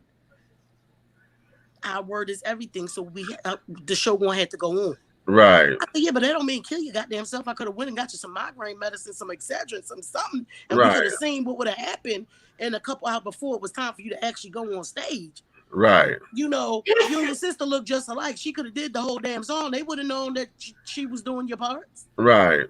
You know, so I had to make sure, we have to make sure that when we teaching our kids things, we have to also make sure it's age appropriate too. Right. Because she didn't understand that I didn't mean kill your damn self. Okay. This I kept this up here because I think this is cute. Okay. I think Gen Z, as painful as they are to tolerate, have already started to recognize how toxic of an environment that they're growing up in, and are standing out front shouting for change towards acceptance, loving yourself, and focusing on self-care and the importance of mental health. Maybe, just maybe, they'll be able to teach their own children how to accept a loss and grow. All right, Amy. Okay, I like that. Well, see, here's the thing. You know, we've made it possible for this next generation to do that because we have brought stuff to the forefront as far as come on. I'm so sick of this mouse. I think it's just StreamYard tonight because it kept taking me out the thing and then asking me, did I want to go live? Right. Okay. No, I don't want to go live. I'm already live somewhere else. But we are you know, we have allowed certain conversations to come to the forefront now. So because we're in a space where conversations can be had in an open forum, you know, we have the Gen Z and the millennials and this, that, and the other who are able to say, okay, I'm mad as hell and I'm not going to take it anymore. Okay. Yeah, we need change. We need this. Too. We like, need this. goddamn. You know. Some of the shit getting a little too sensitive too. Yeah, now that's true. God help us. It really is. Can't nobody say nothing no more. Coaching is experiencing a reckoning in the last 20 years or so with hazing coming to light in addition to the physical and other abuse. Coaching is mentoring, not grooming. I like that because a lot of times that's what we end up having. And let's take that across the board because I want to take coaching to the alphabet community because that's basically what the mothers and the fathers of the houses are. You're grooming or mentoring, you know, your children. I like to say that I'm mentoring mine, and in some cases I am grooming them to be better citizens and to be better people. Okay. And you do that by example. You don't sit down there and bark orders, do as I say, not as I do kind of thing. You lead by example. Okay. And oftentimes, like when we saw with this fight here, all the time, a lot of this nonsense and carrying on, we have allowed too many things to become definites and definitives. You know what I'm saying? We're in a social media climate. We're in a reality show climate. And so we've allowed those kinds of behaviors to dictate community. Right. Okay. Because they're seeing this stuff on TV. Right. And they thinking that's the way you're supposed to act. But nobody's explaining to them that the editing is a powerful thing, sweetheart. Number one, the edit, but then the cleanup. No one is talking about what it costs to clean up. Okay, they got to pay for that shit. You go flipping over tables and carrying on, they have to pay for that. And they have to understand, like, for real, most of these people are not friends in real life. Right. And you might get a couple who are, but 9 times out of 10, they get to come on these shows, and the producers are paid to set up messy ass situations and then put those people in the same vicinity. Okay. And then do sound bites and shit for things that we was just talking about this. If Ashley is still in here, Bougie Thrifter, she's still in here. That's Natural Woman. If she's still in here, we was just talking about this. We could be having a conversation and we talk about a movie, right? Right. And we don't like the lady in the movie, and I'll be like, ooh, I can't stand that bitch. But later on, when you get to see the show, Meech gonna say something, and then they're gonna put the sound bite in of me saying, I can't stand that bitch. Right. But we don't get to see the show until everybody else see the show. Right. So now he mad at me because he think I said I don't like his ass. Right. And I was talking about the goddamn fucking Cruella de Vil on 101 Dalmatians. Sure you were.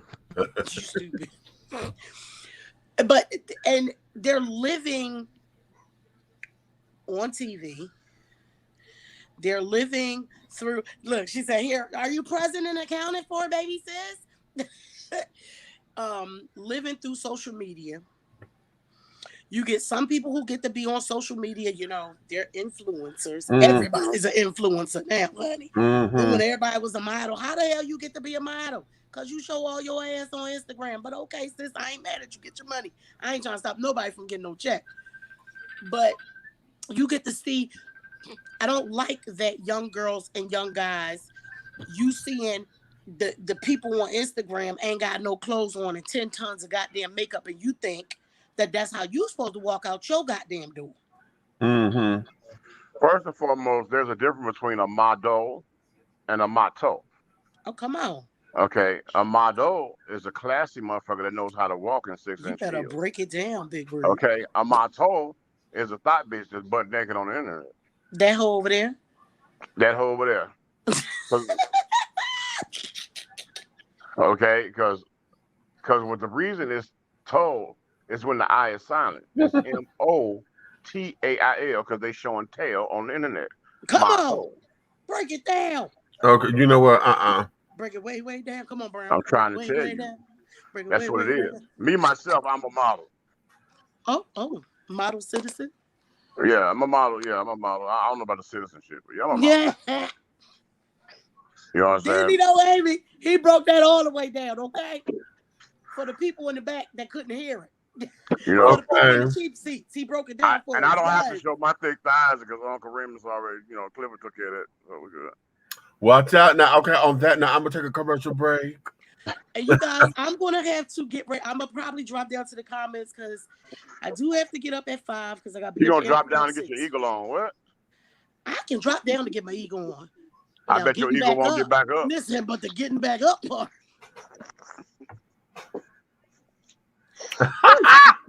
No, man. Back up. But yeah, I'm gonna drop there because I gotta go ahead and finish getting ready, and I have to get up at like 5:30 to be at the airport at 6. But I love y'all though. Okay, and you have a safe trip, and make sure you bring back a Philadelphia shot glass. I need that. It's missing on the shelf. Oh, you want shot? Oh, okay. I'll bring back shot glass. I got you a Wawa cup. It's still sitting on the table. I don't know why I keep forgetting to give it to you. What's a Wawa cup? Wawa, you don't know what Wawa is? Wawa. What you mean? Like Wawa? No. It's like a quick trip type thing, like racetrack. Quick trip racetrack and carrying on. They're in Florida. Wawa up there. Those Wawa. The last time I went up there, I bought you back a cup. I just keep forgetting to give it to you. It's right in the living room too. Okay, I know what Wawa is. I filled up on 6 at Wawa. I got you. All right. You filled up. Bye, stupid. Listen, when we come back, we're gonna go into CRT, the critical racial theory, honey. I haven't spoken about it here, but we're gonna talk about that when we come back. We'll be right back in a minute. Angelo Ellerby, the Henry Higgins of hip-hop, is the founder, president, and CEO of Double Exposure Media Relations. Double Exposure Media Relations is a full-service public relations, marketing, and artist development firm specializing in publicity, photography, artist promotion and artist development, makeup artistry, event production, and EPK development. Celebrating over 45 years in the industry, Angelo believes that a culture that does not take care of nor respect its artists is a culture that leaves nothing behind to appreciate. Let Angelo help you make dollars and cents of the entertainment industry. Contact Double Exposure Media Relations at 201-224-6570. That's 201-224-6570. The time has come for you to experience Fierce Throttle, starring Miss Samantha Stevens Divinity, Miss Gigi Lavelle, Miss Scarletta Lavella Mafia Carmichael, and direct from Baltimore, Maryland, Miss Tania Lachey, and our very special guest, the one and only, the First Lady of Gospel, Ms. Helena Hologram. Friday, July 23rd, 2021, at the Magic Luxury Occasions, 2479 Riverdale Road, College Park, Georgia, in the Jamestown Plaza. For more information and tickets, call 404-914-5610. Come on out, son. It's time to get fabulous, darling, and fierce. Yes! Have you tried Big Rob popcorn? It's a wonderful anytime snack that everyone will love. Available in 3 flavors. Grown and Sexy, which is the perfect mix of cheddar, cheese, and caramel. Sugar Shack, a fruitful flavored mix of watermelon and apple. So delicious and good. How about spicy butter and white cheddar? Everyone loves it. That's why it's called good. All Big Rob snacks are manufactured in an FDA-approved facility and flash sealed for freshness, safety, and worldwide delivery. To order, call or text 937-367-8650. That's 937-367-8650. Or contact Big Rob via Instagram at Hey Big Rob. As the holidays approach, take advantage of the holiday special. Purchase more than 2 bags and receive a free CD. Call or text 937-367-8650 to place your order now. Big Rob Popcorn, the perfect snack that you will love. It's so delicious. Attention all business owners. Use your advertising dollars here. Looking to reach a more diverse audience for your products and your services? Well, this is the platform for you. Dishing Tea Entertainment welcomes all businesses who wish to expand their brands and looking for clientele that's more than grown and sexy, but also the seasoned and sophisticated. For more information on how this spot can be yours, contact Big Meat at 404-914-5610 or go to our website at www.dishingtea.com. The views and opinions expressed here on Dishing Tea TV are strictly those of the hosts and guests of this program. They do not reflect the views and opinions or governing actions of any of the sponsors or affiliates of Dishing Tea Entertainment, Artist First Entertainment, Big Guy ENT, Atlanta Hot Radio, Black GDP TV, or Diversity TV. Your viewing and listening discretion is advised. All right, and we are back. We're waiting for your boy Jim to come on back. Oh, just go. Okay, to come on back on the screen. Okay. So now, here we are. I want to go into the whole debate and debacle of CRT, or what they're calling the critical race theory that everybody has been debating about and trying to say doesn't belong in our schools, and et cetera, okay? A lot of folks who are adversaries about this particular teaching feel as though that it is un-American. They feel as though that it is going against, what the framework of America is all about. For those of you who don't know what CRT is, they're saying critical race theory is a body of legal scholarship and an academic movement of civil rights scholars and activists in the United States that seek to critically examine U.S. law as it intersects with issues of race in the U.S. and to challenge mainstream American liberal approach to racial justice. Okay. So, let's get into it. Okay. Do y'all believe that CRT is needed? What is it that I say, what are the folks afraid of?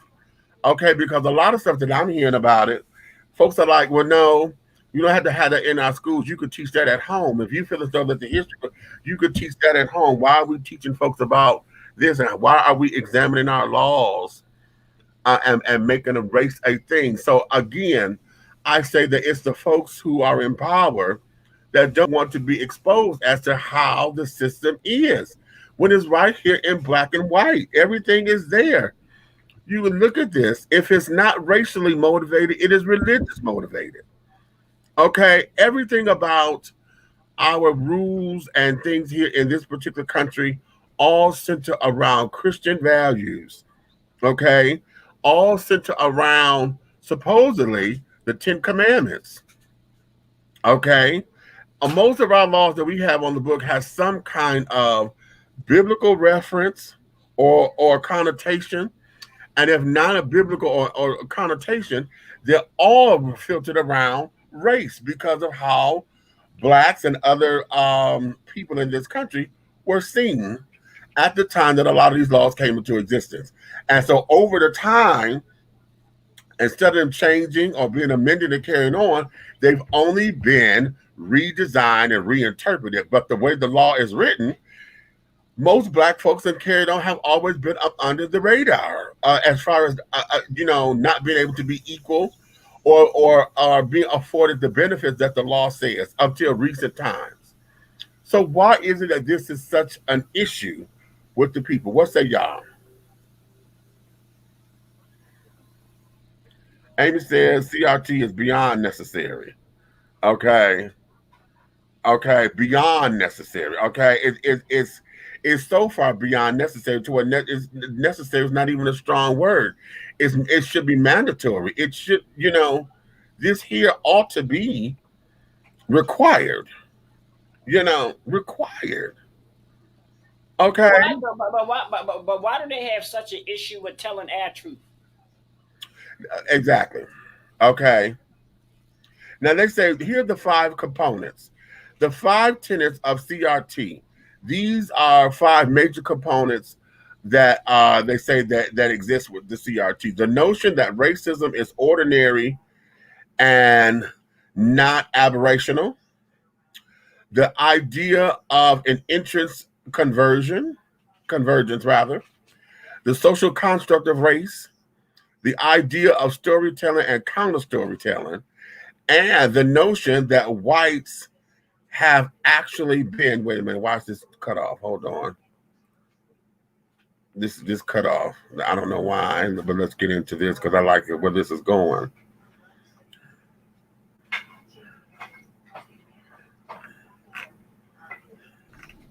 Hold on, I'm trying to get to the piece where they broke down all 5 of these tenets. Okay, here we go. The notion that whites have actually been recipients of civil rights legislation, which they have been. They have been a lot of let's say for instance, affirmative action. Affirmative action was there. It was supposed to be a tenet for African Americans to get ahead. However, affirmative action really benefited the white female. Yeah. Okay. It benefited the white female.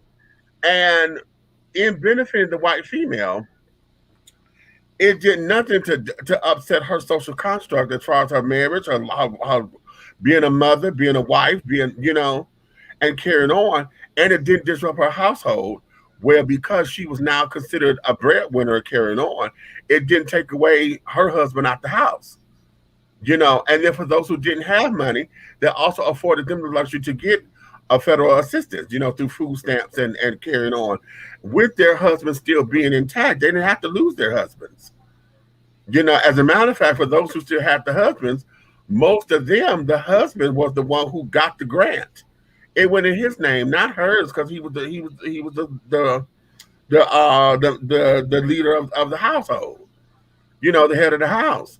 With us, it was a detriment to our families because a man could not be in the house. If a woman had to go on welfare, she couldn't have a man, and so be it.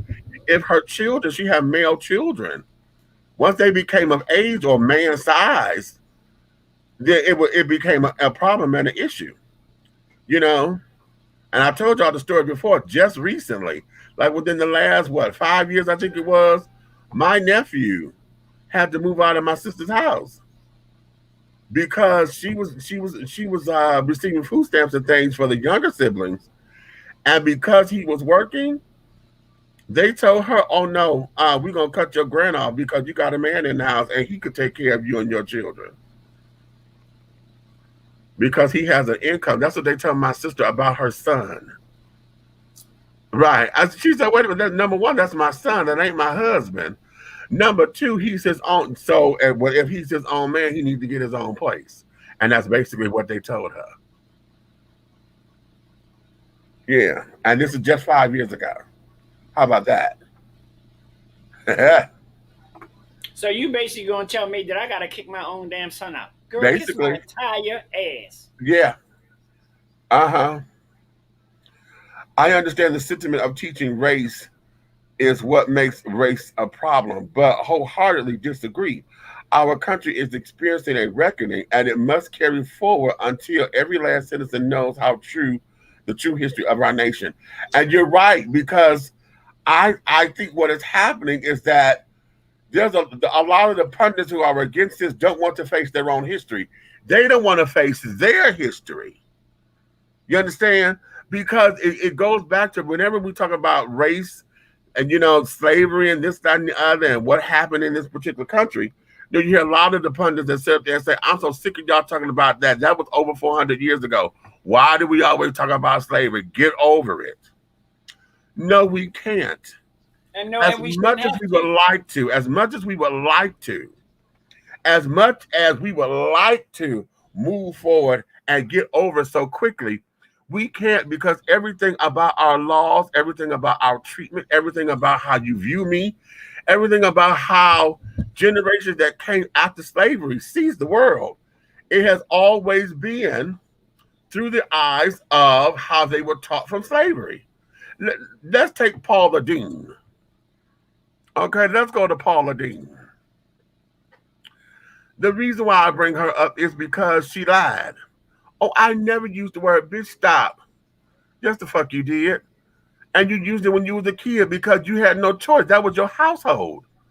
That's what you grew up around. How interesting that you was able to compare somebody to a skillet. Oh, you're just as black as that skillet. Okay. And thought that that was okay because that there was just it was just a part of their culture. When it's a part of the culture, just like we were just talking about earlier, about all this damn fighting that we have just normalized and stuff. Okay, we said this is normalized for LGBT and the alphabet children, and then just across the board, where we have normalized this social media type of behavior. Okay, where Yeah. I'm gonna say reality TV. Okay, type of shit. Okay. Oh shit! Wait a minute. I talk for a minute. I gotta take this. This is my son's grandmother. All right. Well, guys, we got to keep in mind that this goes a whole lot deeper than what a lot of people even want to begin to comprehend and talk about. I mean, when you want to get into the nitty gritty, I mean, a lot of the things. Let's look back about all those people who back in the day, because we were African Americans, we couldn't get patents. We couldn't go to the patent office and get a patent for this and that. And I'm here to tell you, there's a lot of things that were invented by people of color. Come on here, somebody. Education is knowledge, but they never got credit for it because at one point in time in this nation's history, black people weren't allowed to hold patents on nothing. Nothing. Nothing. So then, therefore, their families and generations after them, they weren't blessed with being able to get some of the blessings from the patents because they never got them. I mean, for those who did get them, just think about all the ones who didn't get the opportunity. Even down when you talk about affirmative action, which kind of like coincides with Title IX, and a lot of the civil rights legislations and things of that nature did include um, non-people of color. I'll put it that way because I don't want to be politically incorrect. But bitch, y'all know I ain't politically correct about anything. So I think, like Amy said, I think that it's way long overdue. And people will say, well, y'all still talk about it. And a lot of times we still talk about it because y'all don't talk about it. Y'all just think that because it's written, then so it is and so it shall be. But just like Meech was saying, and I know Amy and us, we talked about this before, a lot of the laws and legislations and shit is so damn old and so freaking outdated that it's pitiful. So I think CRT, well, what Amy said, CRT would expose the system which which will expose the unfair laws, which will lead to the discovery of how they were passed, which will lead to the outing the deep greed and selfishness in our corrupt government. Woo, you better say that. Even feminists got hijacked by a white woman and proceeded through that. Yeah, it's they say it's the. let's look at it. I mean, we can go back to um, I don't even know what they call them now. They changed names so much. Um, I'm old, so you not still call them Native Americans, but they're indigenous people now. Slavery not really older either. Look at I believe it's the 13th, baby. No matter how you slice it,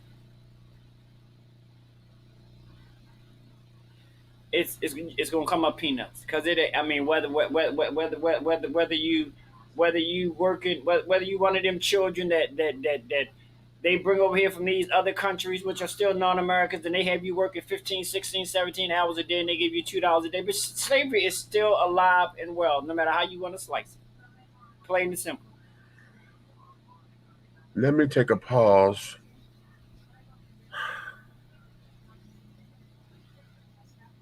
You gotta call death on whatever going on.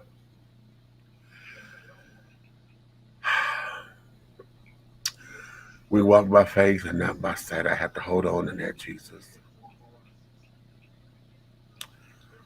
I gotta hold on to that. I gotta hold on to that. I gotta hold on to that.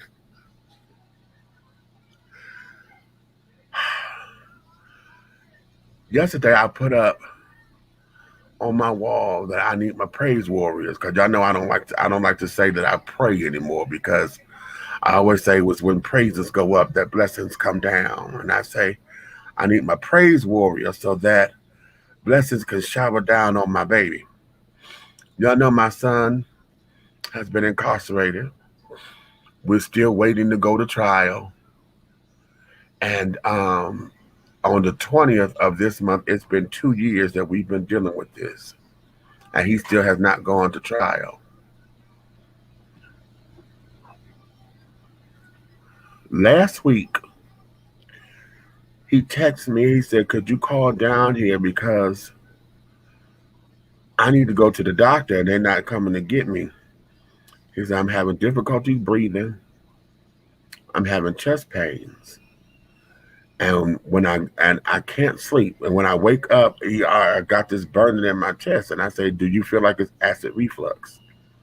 And he said, "Yeah." I said, "Okay." I said, "But you got chest pains, honey, and hard to breathe. In the outside world, that's automatic. You know, if you're in the hospital, you go because that's duress." I called down there. I'm told, "Well, we'll look into it." That was last week, Tuesday, whatever. He called, time that went by, and he texted me again. He said, "I still ain't gone to the doctor. Could you call down here? They ain't came and got me yet." I said, "What you mean they ain't came and got you yet?" He said, "They ain't never came." So I called again.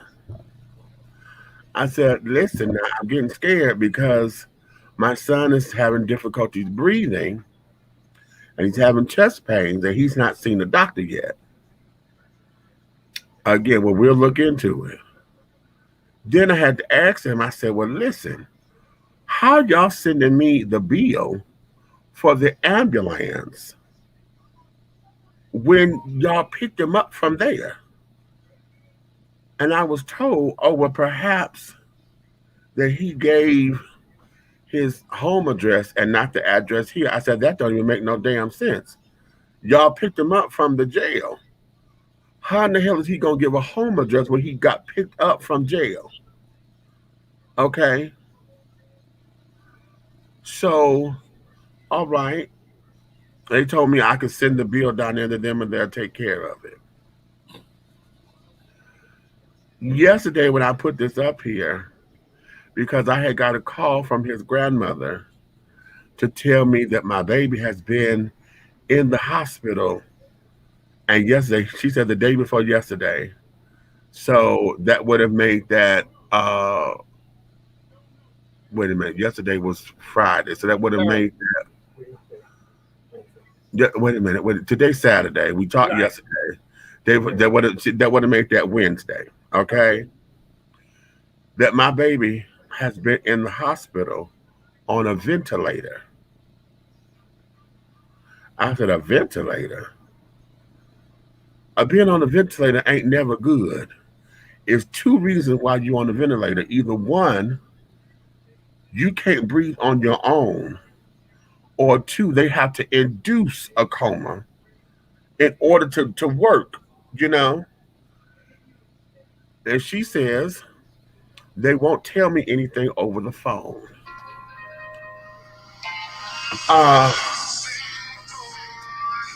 She said they won't tell me anything. That's my other son. I'm gonna call him back in a minute. They won't tell me anything over the phone. And I said, okay. Uh, um, but his biological father and brother were gonna go down. Okay. And I'm like, okay. You know, they were supposed to go down today.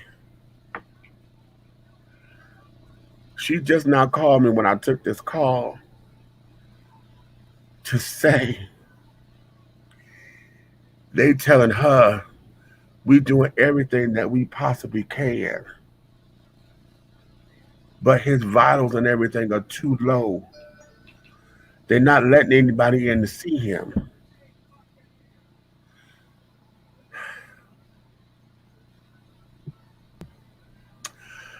Because that's not my biological child and his dad done went down there, whatever, me going down there, they not going to give me no kind of information. Because he had put his grandmother as the immediate point of contact as the phone number, right?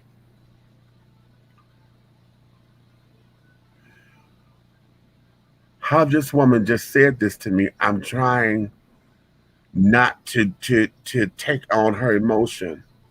Because I'm trying to sit down here and say, okay, he just got to a point. Oh, wait.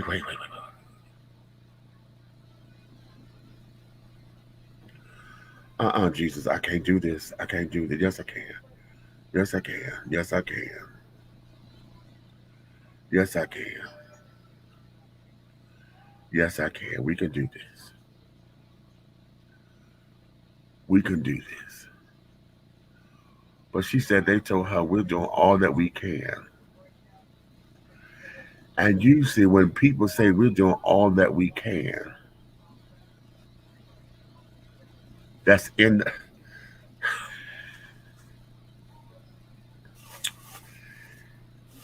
but I'm one of those miracle children, honey, so I know what that is. I was there, and they had to call my mother, and they told her they're doing all that they can because they were losing me on the table. So I know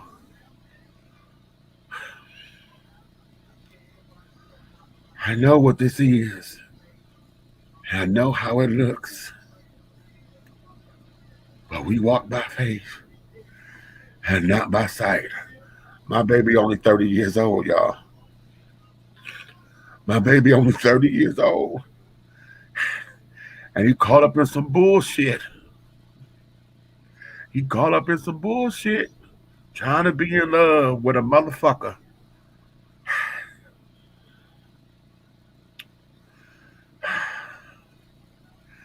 God, I know you hear me.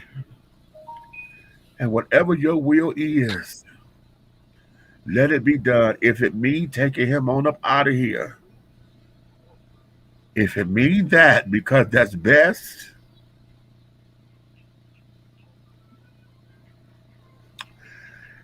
then prepare me and give me the strength to handle this.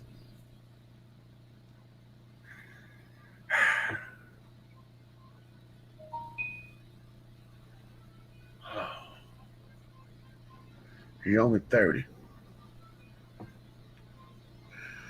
And now I'm kicking myself in the ass because he just before all this, he just asked me, when you gonna come back down here and see me? And I can't have that haunt me. I can't have that.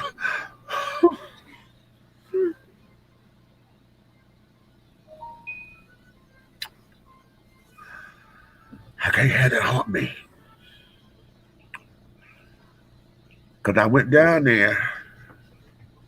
I just went down there, last month, I think it was. Mm-hmm. I went down. And he know I hate going down there because they only give us 30 minutes. And it's just like watching him here. I don't get to touch him. I don't get to see him.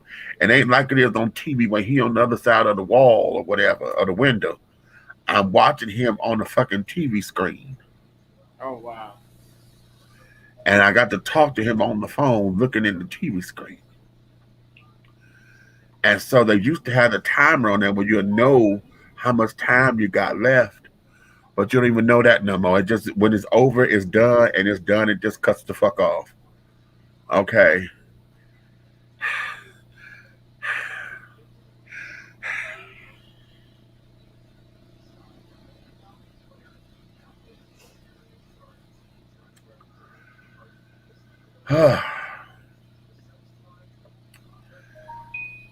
And you want to know why CRT needs to be taught?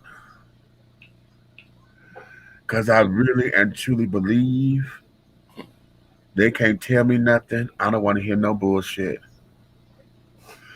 I truly believe the reason why they stopped or were slow with reacting to my child is because of the nature of his charges.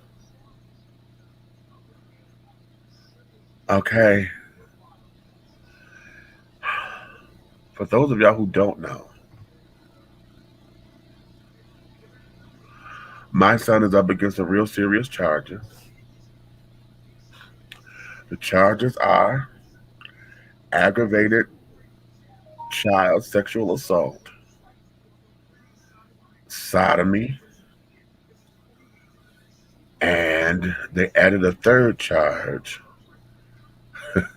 Georgia Code 166-5B. And that is enticing a child to do indecent acts. The nature of the case is his boyfriend has 3 kids.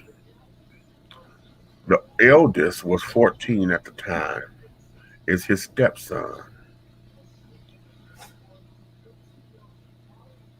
The allegations are that the stepson has been sexually assaulted by his dad. He implicated Kiera's. And so we have been going on this roller coaster of an up and heel battle with all what's going on. They come to find out that the child had been sexually active or what they believe to be sodomized since he was 12. My son didn't know them at that time. Okay? So, wait a minute. This is his grandmother. Talk to the people for me. I'll be right back. You know, God, I just want y'all to do me a favor and just keep me lifted up in prayer, because if any of you ever had a run-in with the court system, it's never easy, because the sad part about this, some charges in this country were supposedly innocent until proven guilty, but unfortunately, depending on the nature of the charge, sometimes your ass is I ain't no shade. Sometimes your ass is proven guilty before they even check and see your innocence. So it's But I told you guys a story about me um, being on the other side of the walls for 45 days.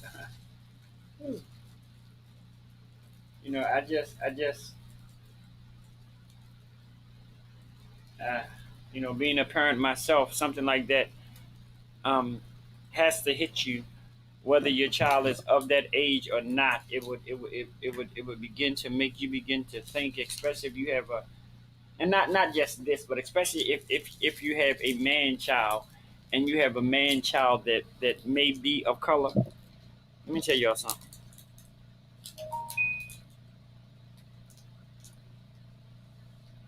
If we have ever in this space at this particular point in time, if we've ever needed the Lord before, whomever your higher calling is, we most definitely sure do need him now. We need to keep our young brothers, our sisters, our counterparts. We need to keep everybody up in prayer because, mm-mm, like I say, being a parent,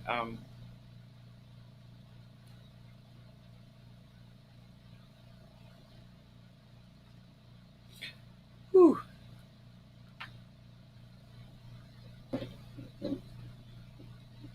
being a parent, being a biological parent, or being a parental figure in somebody's life is not a y'all excuse me for 1 second. It's not an easy thing um to do, because I know for a fact, because I know my Bristol, I know for a fact that they're not his biological, that's not his biological son, but that's his son. You understand what I'm saying? So I'm just asking that we all make sure we keep Meech and his son in our prayers. Pray for strength for him and his son. I mean, I'm not gonna lie to y'all. Y'all know I'm gonna keep it real. This him just telling me the situation. It has just instantly. Excuse my language, y'all. Y'all know I love God, but I ain't been saved all of my life. Him telling me that just instantly pissed me off with the system. Period. Because mm, y'all, I'm gonna tell y'all something. Woo, do. This little situation right here. This young man, 30 years old, has been complaining of his condition for a minute. I don't, y'all. I don't. That thing they call the goddamn system. Depending on what kind of charges they have for you, will determine. Um, I just think sometimes they just have your ass guilty. Once they get the charges, they just automatically have your ass guilty, no matter what. And I don't know, y'all. I don't know. This is um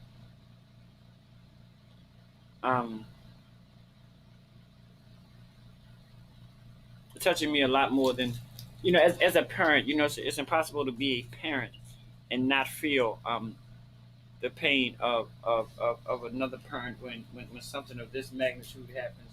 And Mitch made a very valid point that we need to he's asking God to prepare him for whatever his will is. And a lot of times we have a tendency to forget that. We ask God to, God, whatever your will is, let it be done. Blah blah blah blah blah blah blah. But a lot of times we ask for that. But certain things. Look, certain things in life. I don't care who you are. I don't care how saved you are. I don't care how sanctified you are. I don't care how I don't know how Holy Ghost filled you are. Um, Certain things you just cannot prepare for. You know. Um, I don't know, y'all. What say you? I mean, I don't. To see my breasts up here crying and feeling feeling the pain of the grandmother, um and to be a parent and to be in a place where there's nothing you can do. Listen, I'm trying to tell you, it's not. I know when I lost my daughter 2 years ago, not an easy process. um and then we could just think that so many things just may be going through Meech's mine right now. I don't know, y'all. I love my brother. I love you guys. I love you. Hey, natural. You know, I just want us to all just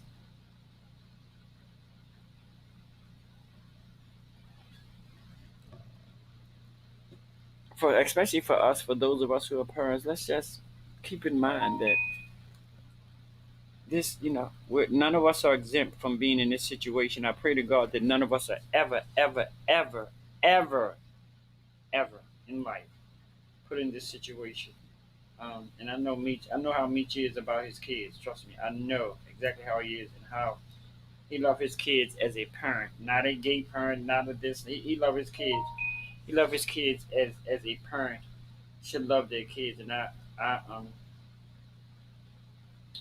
love him for that. I love his energy. So y'all, please keep Meech and the families in prayer. And like you said, by him not being biological, um, certain things he um, it's just not an easy thing to prepare yourself for. I'm a ooh, Jesus. Well, I'm hope. Just pray for him, Meech, his son, and his grandmother. This conversation is going on for a while. I'm just praying for their best.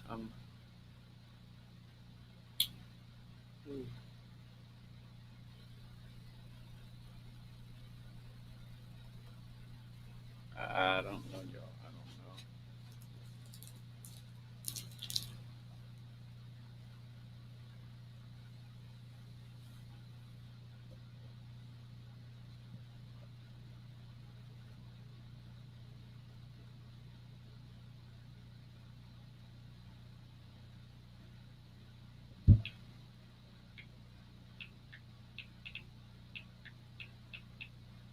So we went from the CRT to, whew, well, guys, I don't know what to I think we should um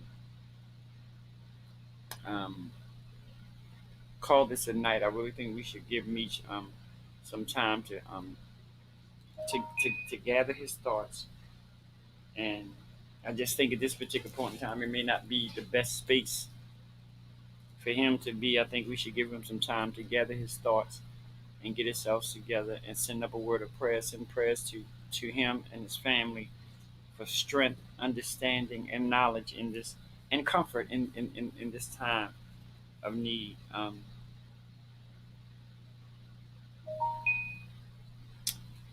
don't know. I don't know, y'all. Well, I think it'd be wise for us to just go ahead and give Meech some space and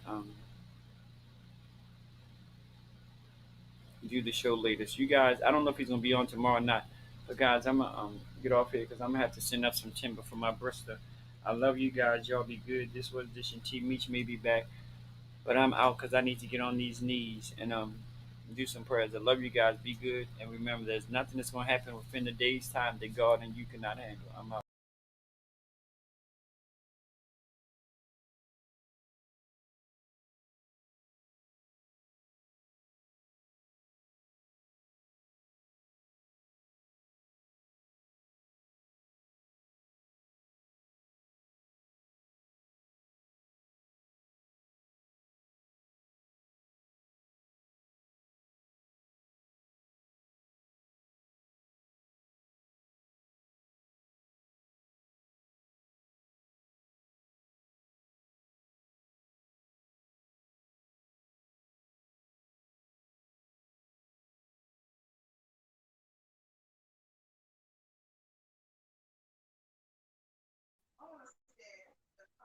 Shut it down.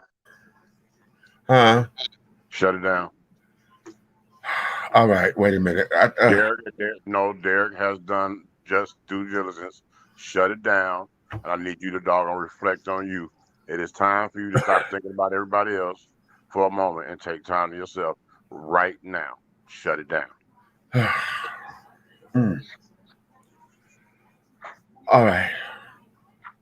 All right. All right. I can't even end it. No. Uh, Ladies and gentlemen, on behalf of Big Meech Dish and Tea, I'm the Big Red Fella, Auntie Nikki. We are going to end this evening on a positive note. Y'all keep my man in prayer, keep his son in prayer. We're all going through some trials and tribulations, but right now I need y'all to come around him and let him know right now that he has a family here in this media world. Meech, I need you to doggone go ahead and shut it down. Go ahead, turn it off. Good night, and we'll be back to all our schedule. Meech, shut it down. Share what I said Sundays. We'll see you soon.